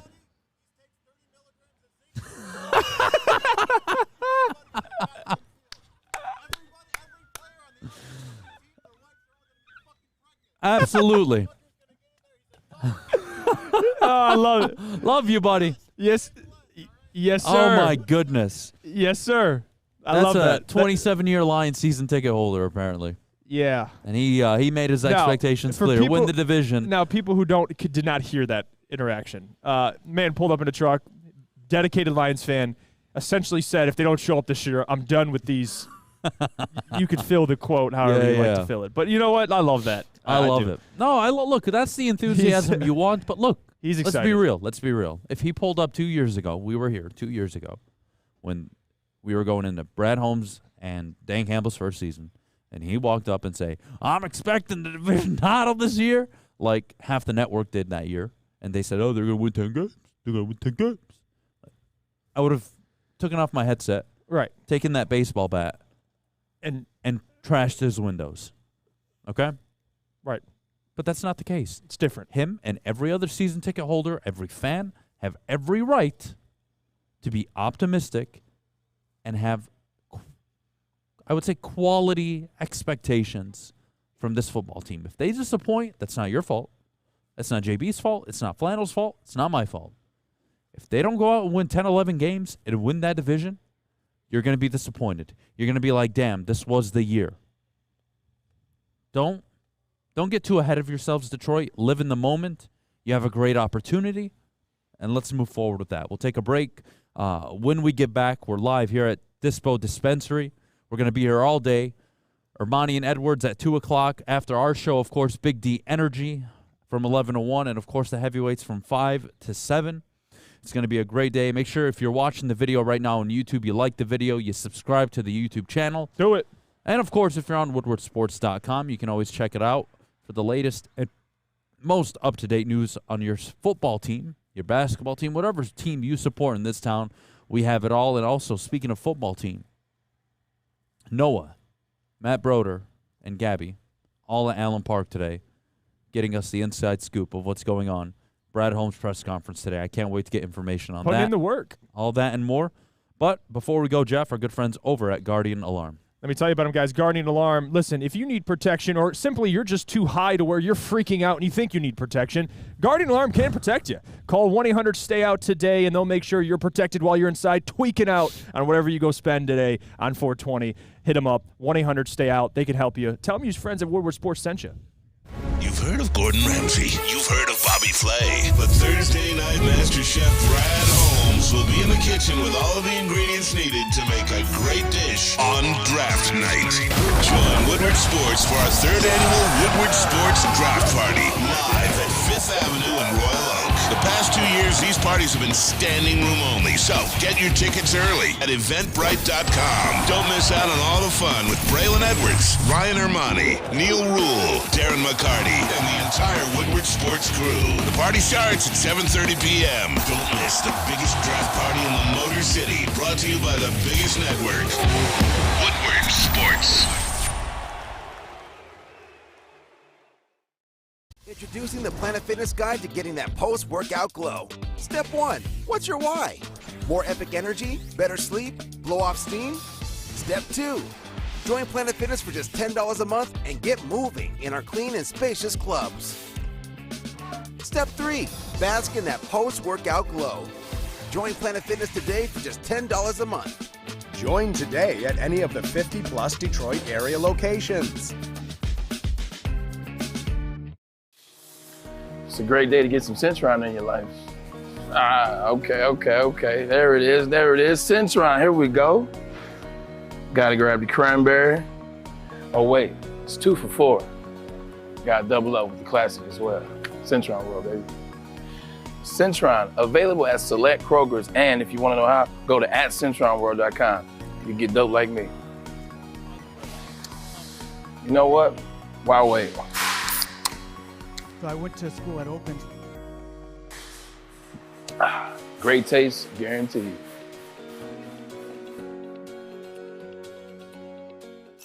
The only sports network in Detroit that starts with a W. You know, because we win. Woodward Sports, Detroit's winning sports network. All right, we're back, joined by a very special guest from Dispo Dispensary. We got Towby with us this morning. Towby, good morning. How you doing, buddy? Good morning. How you doing? All right, Towby, we're out here. Dispo Dispensary, the first dispensary mall in all of Michigan. Yeah, cannabis mall, absolutely. This is, well, excuse my language, fucking incredible. Crazy, it's right? busy as hell. You got lines across the building, wrapping around soon. This is amazing. Talk us through the event today, what you guys are doing, about the products. What do we got going on? I mean, as far as products go, we got every brands across the state of Michigan. You know, we show love to everybody here. It's all about giving our patrons a real experience, right? Yep. A real Dispo experience. You know, what sets us apart is the live entertainment, the food trucks, the bud tender knowledge. You know, that customer service goes a long way. And for us, planning this event on this day, you know, being 420 is huge. Having you guys out here is huge. You know, being the first cannabis mall, 50,000 square feet, showing love to other dispensaries, other shops, other growers across the state is what it's all about, you know. Look, I am, how do I say this? I am on the newer side to this industry, okay? But when I heard we were going out to a mall, I'm like, yeah, okay, it's probably like just a decent-sized building. I'll walk in and there's like a few shops set up. You walk into this place. Oh, my goodness, yeah. You walk in, you check in at the counter. You make a right. You open the door. You have your line set up. Yep. But then there are 7 or 8 vendors lined up on the right side. Correct. And then you have your walk-through that I guess you can call it a la carte option where you get helped by all of the servicers inside. It's unbelievable. Absolutely. I mean, what we wanted to do is like really show that shop feeling, right? Yeah. There's so many different vendors over here.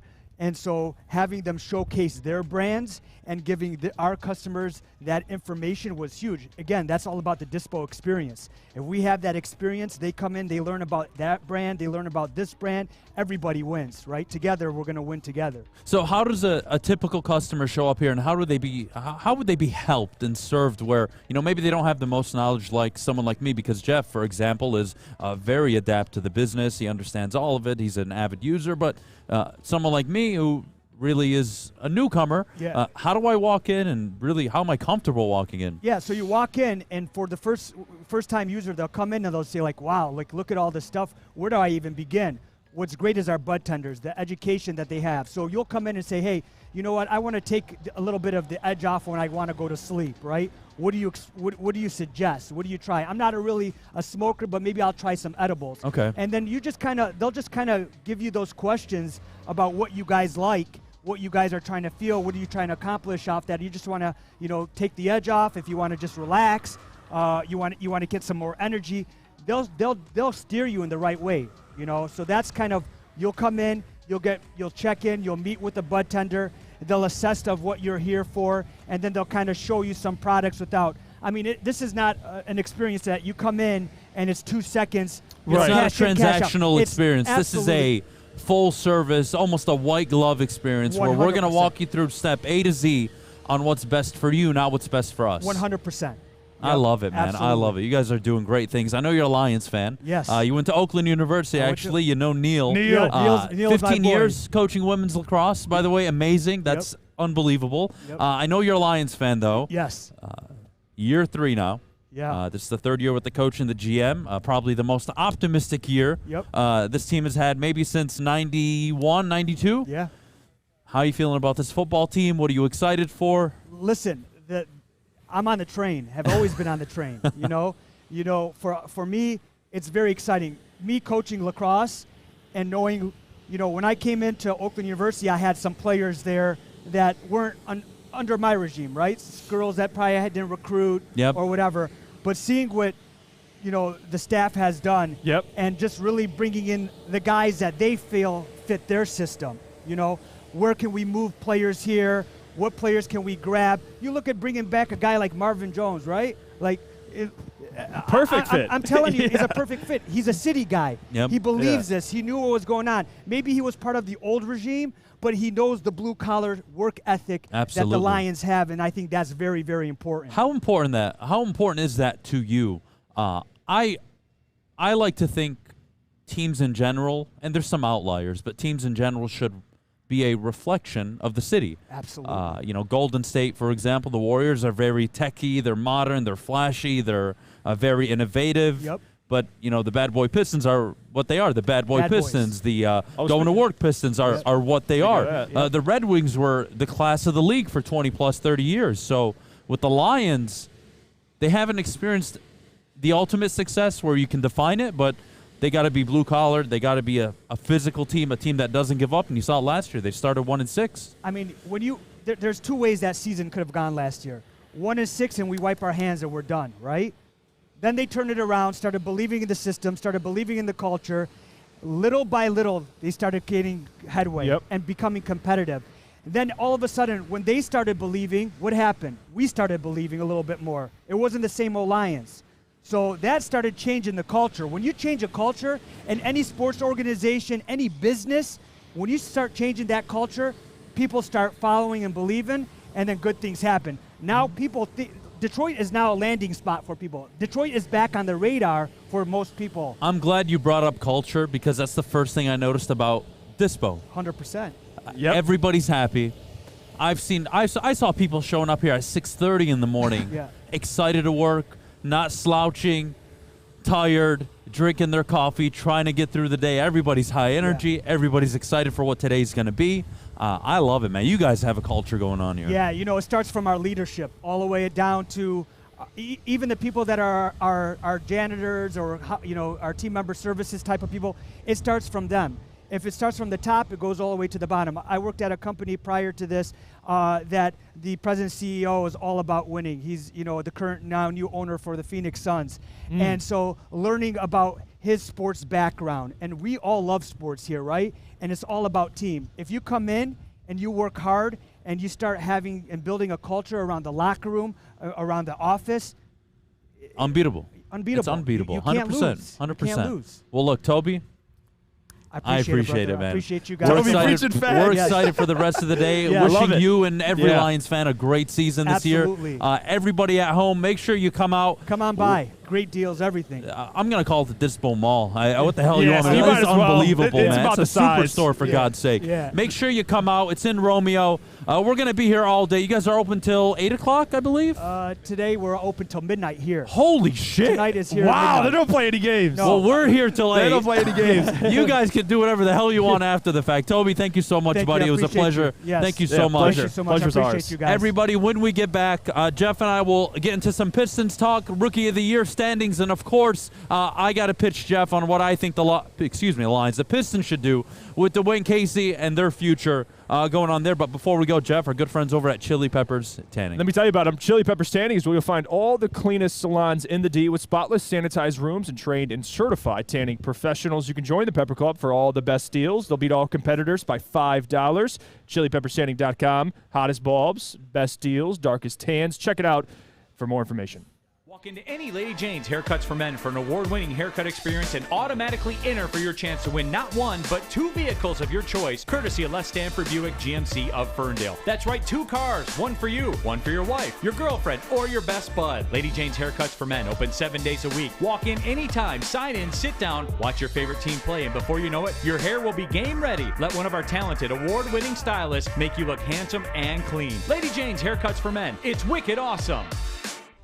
Since the dawn of moving people, Chevrolet has led the way. The world of transportation is changing. At Feldman Chevrolet, we are leading the charge forward. With every electric vehicle, every mile traveled, one Feldman at a time. The company that puts more Chevys on Michigan roads is now the #1 name for Chevy electric vehicles.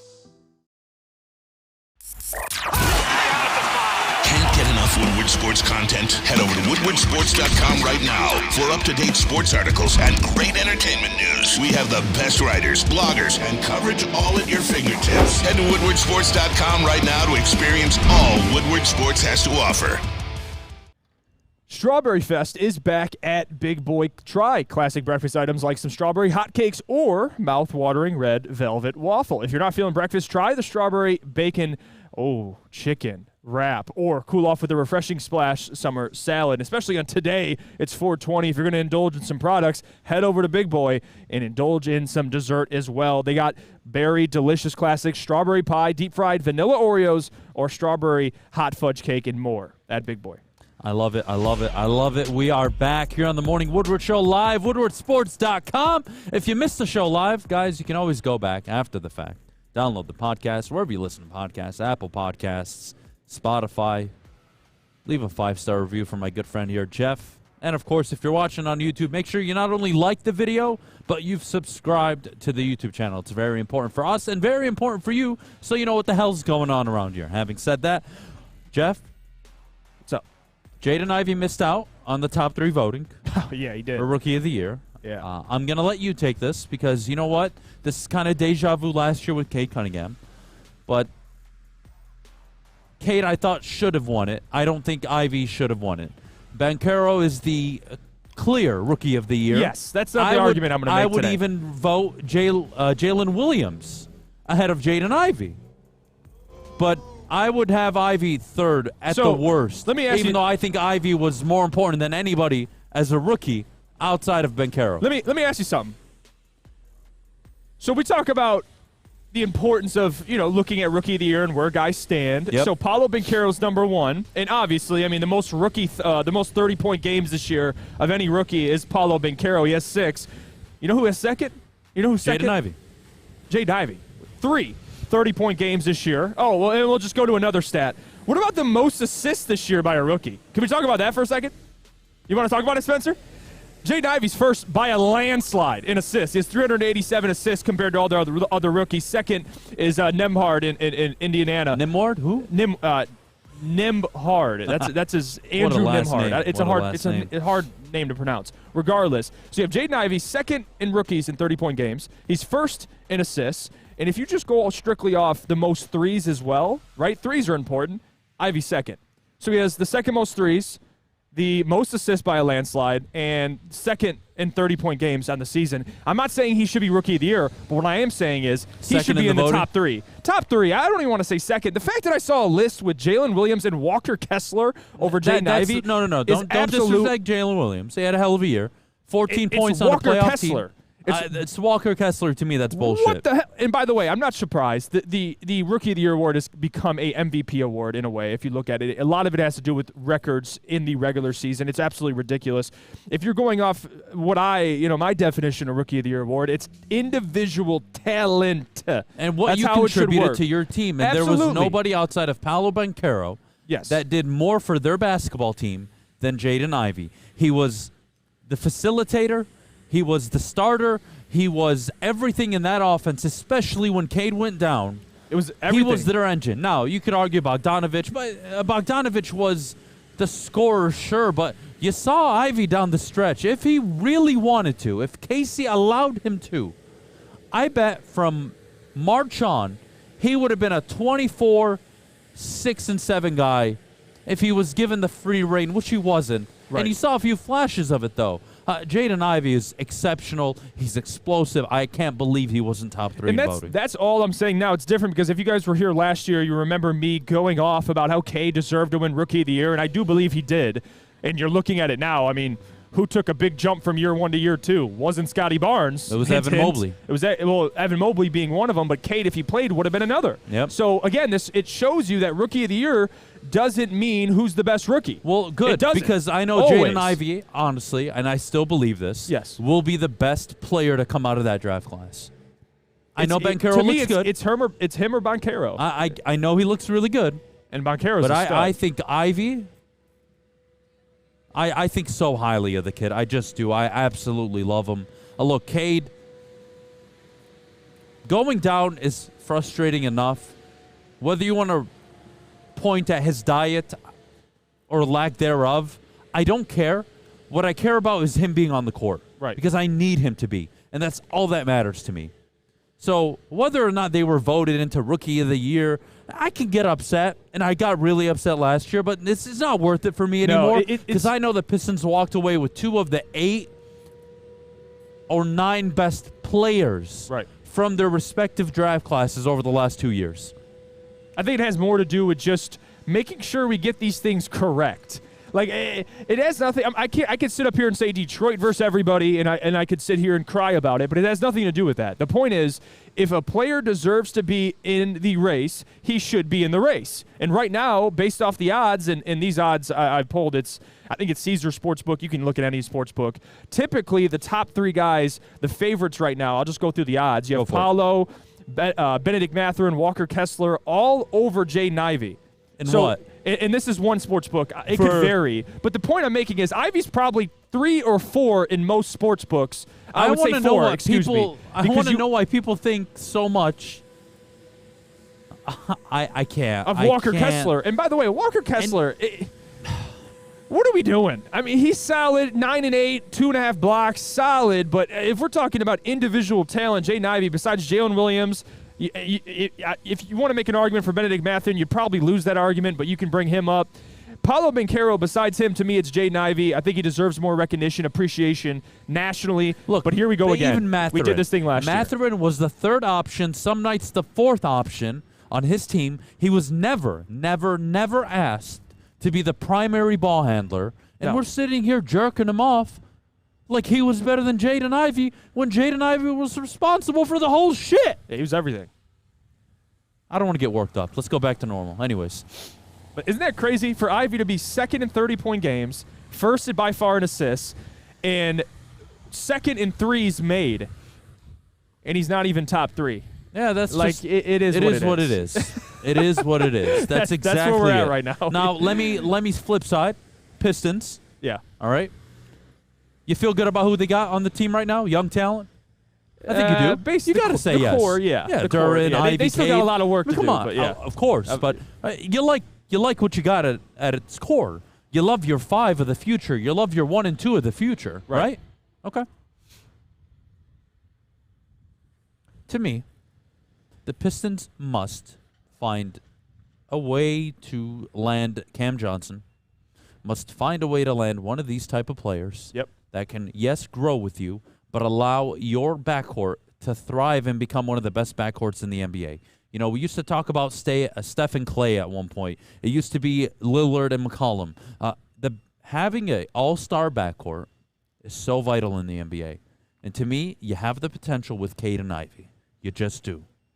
So do me a favor, Detroit. Spend the money, surround them with shooters, get some long defenders, get some athletes. Let's move off of players like Corey Joseph. Let's move off of players like Killian Hayes.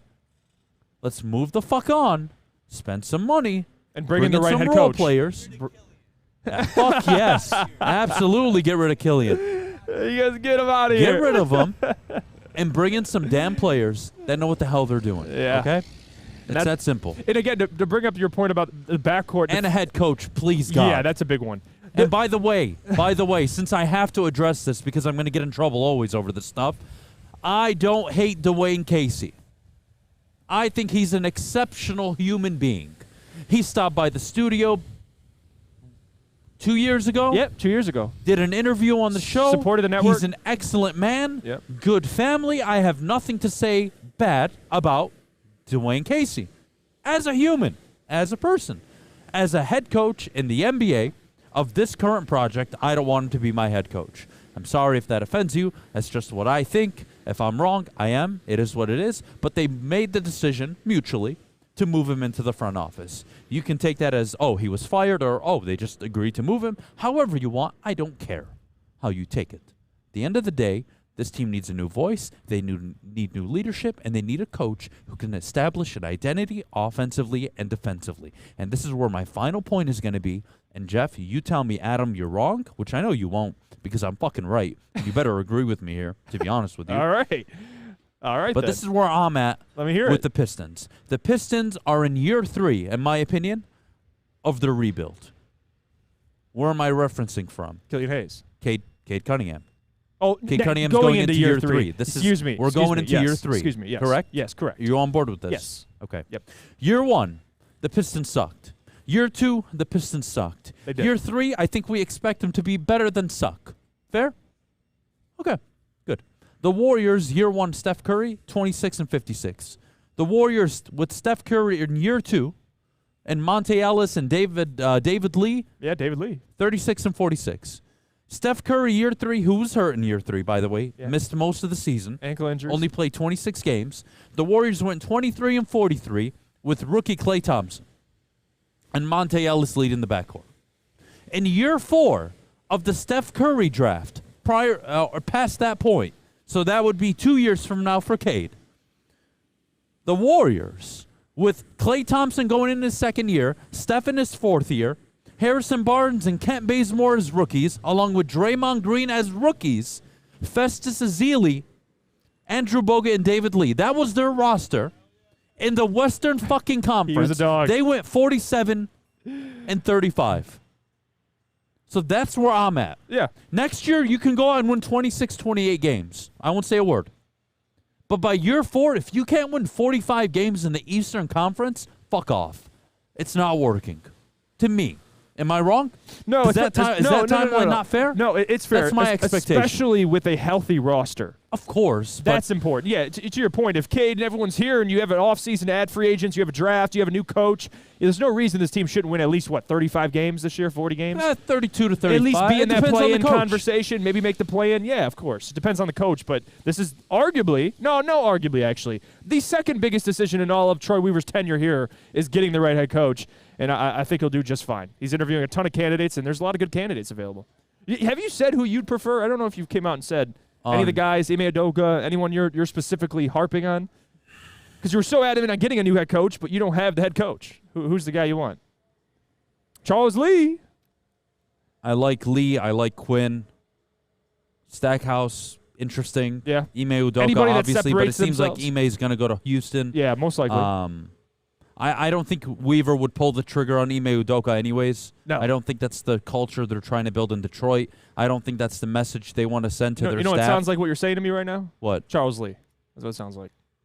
I mean, look at the years of experience he has as an assistant. He's won a ring. Championship experience. Under Budenholzer. Budenholzer, yeah, but by you the could way, also go to the Miami assistant, and I wouldn't hate him as well. Yeah, no, he's not bad. And he's actually coached Pistons games, Twitter too. tells me they're not going to hire a white head coach, so I don't know what that means. People are out of pocket, I swear to God.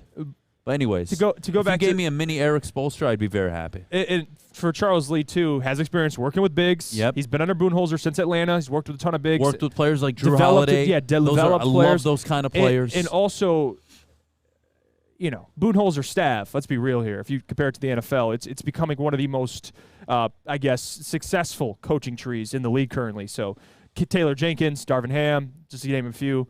So, I'm cool with Charles Lee. But Jerry Stackhouse, to me, is a pipe dream. I don't think he's coming here. He's staying at Vanderbilt? Yeah, he is. Why? I don't. Why is that a pipe dream? Well, not now. I'm not saying it's impossible. I just don't think he's leaving right now. I think he'll be at Vanderbilt for a little bit longer, and then he'll maybe make that What about jump. Mark Jackson? Work 2 young guards you just mentioned. Yeah, I know. That's my point. Mark Jackson built something in Golden State. The elevator. And whoever doesn't want to give him any credit can go fuck themselves. Mark Jackson built what you saw become a dynasty in Golden State. He should be in the league. Now, I mean, did Steve Kerr take them to the next level? I do believe so. I think there was a different level of communication with Steve Kerr that just clicked right away. And they won for a reason, okay? Right. But Mark Jackson was there for those 3 years, 3 of the 4 that I mentioned, where they went from 26 to 35 to 40, 35 to 26 to 47 in 3 years. In the West, when it's always been difficult in the West. That was when it was tough. Yeah, Like, come on. And again, So that's where I'm at with this coach, Weaver, and this roster. Cade, please be healthy. I love you, buddy. We're big fans of yours. Get right, get healthy. But I swear to God, those vegan reports are really bothering me. And I'm not saying it's 100% facts, but what I'm telling you is there are studies out there that show less bone density in vegans. And that's what causes stress fractures and fractures in the shin. Yeah. So I'm not going to tell him what to eat. I'm not going to tell him how to live his life. I just hope you're healthy, Kate. That's all I care about. Yeah. I don't care about what you eat. That's what Just matters. Please be right. And again, we can't. I mean, again, if you take a 5-year stretch of Cade and he's hurt a majority of those 5 years, then we can have that conversation. But right now, he's had that injury and we've since high seen him school. be a star, so we're not even concerned about what he is on the court. So he'll be all right. We'll take a break. When we get back, It's Twitter time. polls. Yeah. We'll go to Logan Latimer's Twitter question that he posed last night. I was joking when I put Jake Moody in my answer, but we'll get to that. And the question is, 1, who do you want the Lions to draft? 2, who will they draft? And 3, who do you not want them to draft? I love it. That's coming up next. Great question by Logan. We'll get to that next. But before we go, Jeff, our good friends over at Swiss Insurance. Let me tell you about them. Be sure to check with Swiss Insurance this week for your commercial insurance review. Many businesses choose a New Year's Day effective day, but you can still get in on it now. Contact them, mark@swissins.com for more information. You've heard of Gordon Ramsay. You've heard of Bobby Flay. But Thursday night Master Chef Brad Holmes will be in the kitchen with all of the ingredients needed to make a great dish on draft night. Join Woodward Sports for our 3rd annual Woodward Sports Draft Party live at 5th Avenue in Royal Oak. The past 2 years, these parties have been standing room only, so get your tickets early at eventbrite.com. Don't miss out on all the fun with Braylon Edwards, Ryan Ermanni, Neil Rule, Darren McCarty, and the entire Woodward Sports crew. The party starts at 7:30 p.m. Don't miss the biggest draft party in the Motor City, brought to you by the biggest network, Woodward Sports.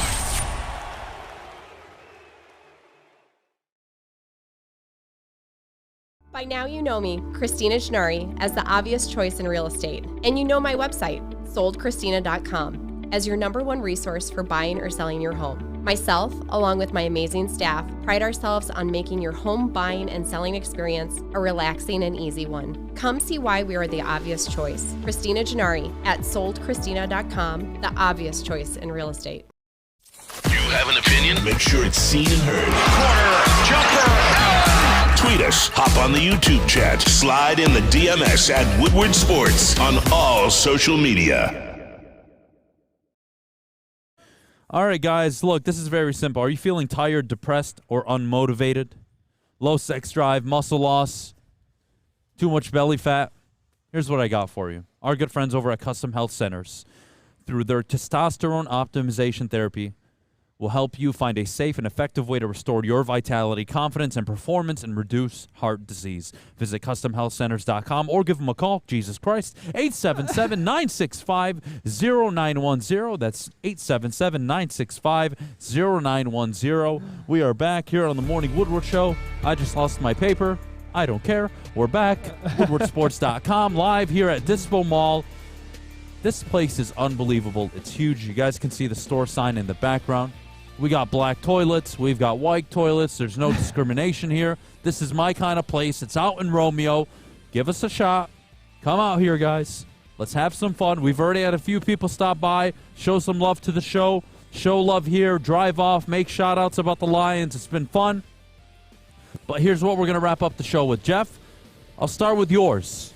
Number one, then we'll alternate, okay? Okay. Number one. Who do you want the Lions to take? And who should the Lions take, in your opinion? So this one, this part's easy for me. It's going to be Jalen Carter. Okay. And for a couple of reasons. I've made this case quite a few times. Number one, you have an opportunity to not only address a position of need, but get arguably the best talent, the best prospect defensively in the entire 2023 NFL draft. So for me, it'd be Jalen Carter, I would say. The Lions should take at 6, if he's there. The Lions should take...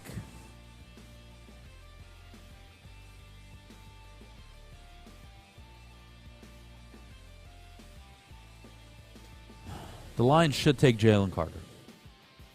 As much as that hurts me to say.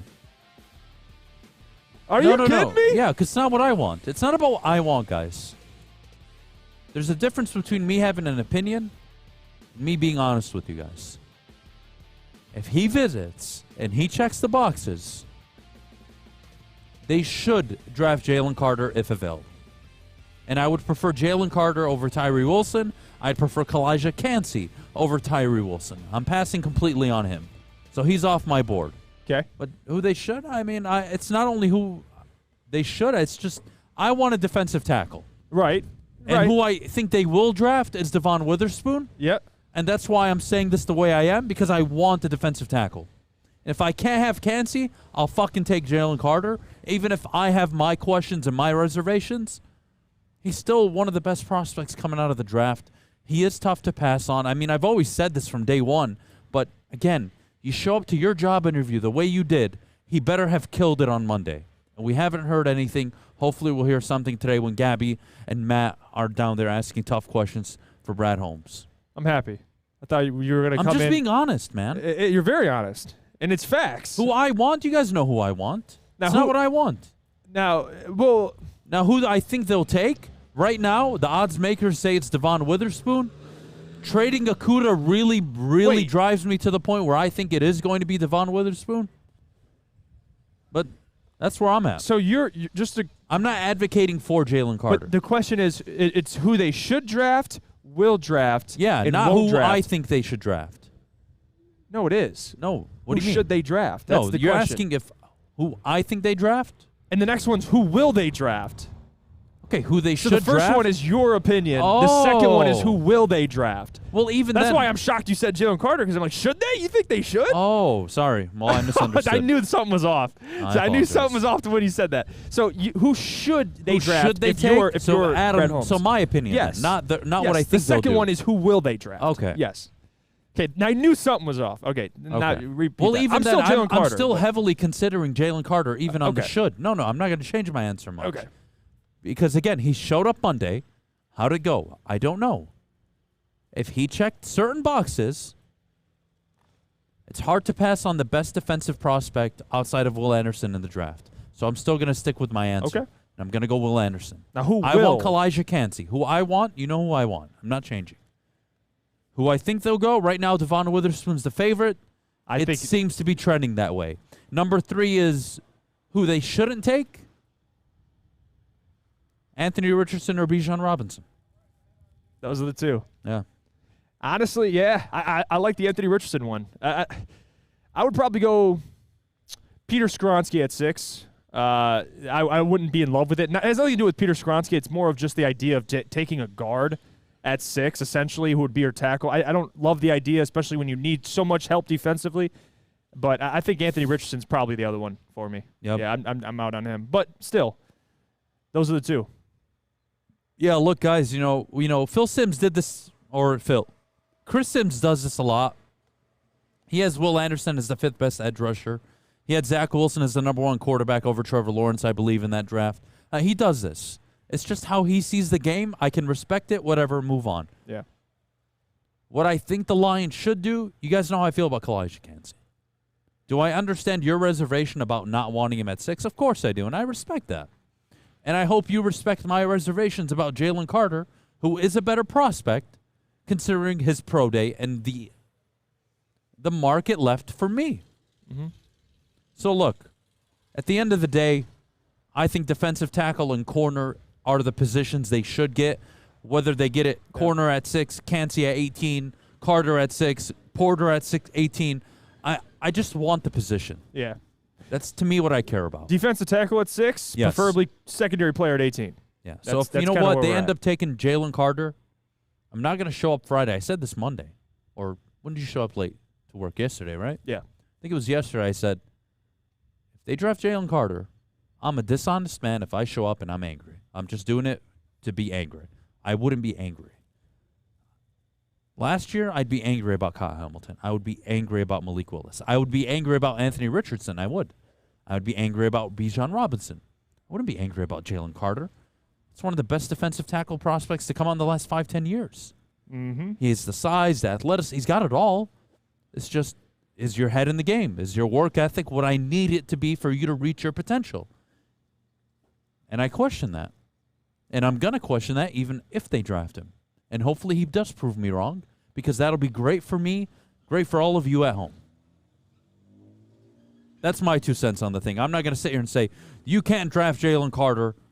He's off my board. I'm not making the decision. At the end of the day, whoever's drafted, I'm willing to give Brad the benefit of the doubt until proven otherwise. I think that goes across the board. Now, I have personal, opinions about certain players and prospects, but at the end of the day, I mean, if Brad takes Tyree Wilson, as much as I don't like it, yeah, that's a tough one for me to swallow. Wait. Yeah, I got to give Brad the benefit of the doubt until otherwise. I think he's earned it. Well, let's take a break. When we get back, we'll get to Mailbag. We're live here at Dispo Mall out in Romeo. We'll be here all day. Big D Energy coming up at 11. Ermanni and Edwards with Maz at 2 o'clock. And, of course, the heavyweights at 5. Heavies. Don't miss out on it. It's going to be a great, great day. Check out. Come say hi. But before we go, I got to tell you about my good friends over at Planet Fitness. Sign up today. It's the home of the $10 a month gym. Your fitness is essential. There's no better way and no better place to take care of all of it than Planet Fitness. Visit them at any local Planet Fitness or at planetfitness.com. Love Woodward Sports? Love wearing clothes? Then you should be wearing Woodward Sports clothes. Check out our full line of merch at woodwardsports.com. Just click on Shop. We have all your favorite designs, like Dan Campbell kneecaps, Beverly Hills Golf, Woodward Golf, and of course, our own logoed out merchandise. Men, women, infants, kids all love Woodward Sports. Impress your friends. Impress your boss. Impress your dog. Buy Woodward Sports merch today. At work and at home, we're there with smarter security solutions.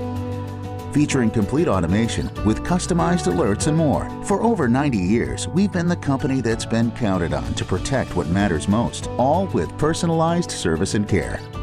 Right now, for a limited time, receive a free video device plus free installation with a new home system.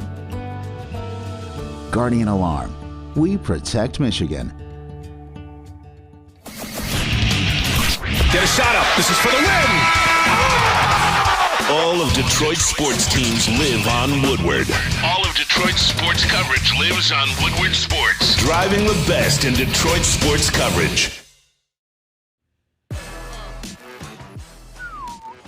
It's been a fun show. It went by way too fast. Final segment of the day, mailbag time. We'll get to all of your questions. Adham, Beydoun, Jeff, Iafrate, live, woodwardsports.com, out at Romeo Mall. Excuse me, Dispo Mall out in Romeo. God damn it, Adham. God damn. You're close every time. Yeah, I'm just, I just. But you have not been indulging in any of these products. Yeah, it's, I got things on my screen that you don't get to see that show up, and they piss me off. So, what are you gonna do? What are you going to do? Here's what we're going to do. We're going to do mailbag. So we'll start with Benji. Mailbag, if you had to take a combo at number 18, what would it be? Carter and Banks? Witherspoon, Kancey? I know Adam would want two. I'm going one. I'm going two. I'm going one. Look, I want Joey Porter Jr. or Devon Witherspoon. Banks. God, again, you can sell me on the Jalen Carter, the prospect he is, but I have my questions. I don't like him. Man, you're giving me two players. Kancey. You're giving me two players I want. He's right. I'm taking option number 2. Adam, Benji, I'm staying consistent. You're going one. I'll go I know Carter. you are. Yeah, I'm not a huge Banks guy, but still, I like Jalen Carter, so give me him. Adam, is mailbag your favorite holiday? No, it's not. My favorite holiday, actually. Random fact, by the way. It's 4th of July. Fuck you. What do you mean, boo? Fuck you. What are you doing? What's so good about 4th of July for you? What do you? It is just lighting off fireworks. The perfect excuse to not even the fireworks, the barbecuing, getting family around, throwing the football around. Dude, yeah, it's just a great day. To me, July 4th, celebrate America, Spencer. Go fuck yourself. Moving on. What is your preferred wheat strain and why? Jeff, you can answer that one. This is like a DMAC question. No. We're gonna skip the question. I'm gonna put you on the spot. Adam and Jeff, I think because how deep this year's DB class is, the line should pass on Witherspoon, get a D-line depth at 6th, and then look for Forbes, Cam Smith, Antonio Johnson. Okay, I love you. Who's that? Antonio Jesse? Johnson. No, Antonio Johnson. No, who asked the question, you dipshit? That was Aaron. Aaron Stoner. Aaron Stoner. Aaron? One, I expect you to be out here today because of your last Aaron name. Stoner, yep. All right, number 2. By that logic, the line should have passed on Aiden Hutchinson because, Spencer, you know who used to tell us this all last year. It's such a deep defensive end class. What would you take Hampton? We're not doing that shit, all right? You get the best player available. You don't fucking wait. You like a player, you take him. You don't sit there, because it's a deep drive class. Fucking idiots, all right? Settle down. Steven asked, mailbag, Jeff, do you think Will Anderson will go number 2 to Houston? That would be rather rich for the Lions to move up that far. Absolutely, Steven. I don't think it's possible. I think they should. Yeah, I think Houston should pass on the quarterback, give DeMeco Ryans a stalwart defensive piece, and start building your project. I actually liked your idea you brought up. I think it was yesterday, the day prior, where you brought up Will Anderson and then Jackson Smith. Yeah, Jackson Smith and get your quarterback next year. Oh my gosh, 100%. That's a good back-to-back first round. And the only argument you could make is that if Houston takes a quarterback, they have to tank so they can get Marvin Harrison Jr. next year. Because he's going to be a top 4, top 5 pick. Either way. Oh, God. All right, Mailbag, what else do we have here? Mailbag, do you guys know Sam is a Lakers fan? Sam, is that true? Flannel, you a Laker fan? Are you an Anthony Davis fan? You're a LeBron and AD fan. Me and Sam are... How did it feel last night to watch LeBron and AD get fucked in their ass by Memphis, huh? Yeah, AD. Yeah, talk to him, Sam. Yeah, listen, these people. All right, Adam and Jeff must be more of a $80 a gram sounds good type of guys. That's a you. I don't know what Jeff that means. Jeff what is would that? Be. Don't worry about what it means. You nod your head and go along with it. All right. Are you guys okay with Sam Laporta, tight end, Iowa at pick 48? Nope. I answered this yesterday. Nope. Okay. I answered this 2 days ago, I think, actually. Not yesterday. I'm out. Nope. Yeah, no. Nope. I proposed the idea, but I'm done with anything from Iowa. Please. Any tight end from Iowa, I'm good. Thoughts on trading back from 18? Depends on what you get. You already have 2 second-round picks. I mean, what more could they offer you? We've talked about drafting Kancey at 6 and trading up from 18 from a corner. Why not take the top corner at 6 and end up trading up for similar Kancey? to what we answered earlier. We actually had this conversation earlier. You wouldn't be opposed to it. Yeah, I don't mind it. Kancey. Guys, get the players that you believe are going to be the best. Those are who I think. If I'm wrong, so be it. I'll live with it. I'm not making the decision right now. That's on Brad Holmes. My job is to offer my insight from what I see, on who I think are the best players. I prefer Kancey over Jalen Carter for obvious reasons. If Jalen Carter didn't have the pro day he had, I would be banging the table for the guy. But he didn't. Hey, look at this one. Felix says, so much for getting my kids to listen to this podcast. I mean, how old are your kids, man? I mean, that's a you problem. This show clearly says 18 plus. So yeah, if they're like, I can't change. 420. Fuck you. I can't change who I am for other people. No. Let alone your kids. I have to be who I am, and if you don't like it, I'm sorry. And honestly, the demographic we're aiming at aren't kids. I'm not looking to get 6-year-olds like that guy Jeffrey Marsh and Dylan McCauley on Twitter. All right, I'm not trying to manipulate 10 and 8-year-olds right now. Jesse asked Mailbag, why do you guys not like Wilson other than his injuries? Second question, Jeff. Who do you got this Saturday in the main event for the UFC Fight Night? I'm going with the Polar Bear. Yeah, answer the first one. What about what don't you like about Tyree Wilson? Tyree Wilson, it's the injuries. It's not because I don't like him. And that's a big deal. It matters to me. Matters to me. That's a big deal. All right, don't change, Adam. I won't. I'll be fired. Who knows? This might be my last show. Why do you guys not? Oh wait, we already answered. And by the way, excuse me, Jesse, give me the Polar Bear too. Sorry, I didn't answer that question. Polar Bear? Yeah, Who? over Curtis Blades. Who's the Polar Bear? Sergey. Oh, he's a dude. Yeah, he's not a big polar bear fighting big another Russian dude. guy. Okay. Yeah, big I like Russian that. dude. He's how would you feel about the Lions trading back into the late end of the first round and taking Hendon Hooker? I don't mind that at all. But what do you get? Again, what's available at 18 that's so worth it that you're going to trade back 10, 12, 13 spots, and you're going to take Hendon Hooker and get that fifth-year option? Like, what player are you or players are you passing on, and what draft capital are they giving you that arms you to even make that decision? I don't know. Don't know if I like that. Seeing some Eagles. Look at Goodfella, Eagles and Beydoun makes sense. I'm telling you, I'm speaking into existence. Beydoun is going to the Eagles. It makes too much sense. And, man, it'd be a dangerous fit. Oh, well, that is it for the morning show today. Thank you to everybody who watched and listened. Make sure you like the video on YouTube. Subscribe to our YouTube channel. Go get faded. Thank you to Dispo Mall for having us out here in Romeo. We'll be here all day hanging out, talking to all the people, all the fans sitting waiting. We got food trucks coming up shortly. It's going to be a great day. Like Towby mentioned earlier, these guys care about you and your experience. You walk in, there's going to be a dedicated person to walk you through step A all the way to Z. Thank you again, Dispo, for having us out. Big D Energy coming up live in just an hour. That's the man you want to ask all the questions to. Come out to Romeo. You can ask all your cannabis questions to D-Mac. We're out of here. Sayonara. See you guys tomorrow.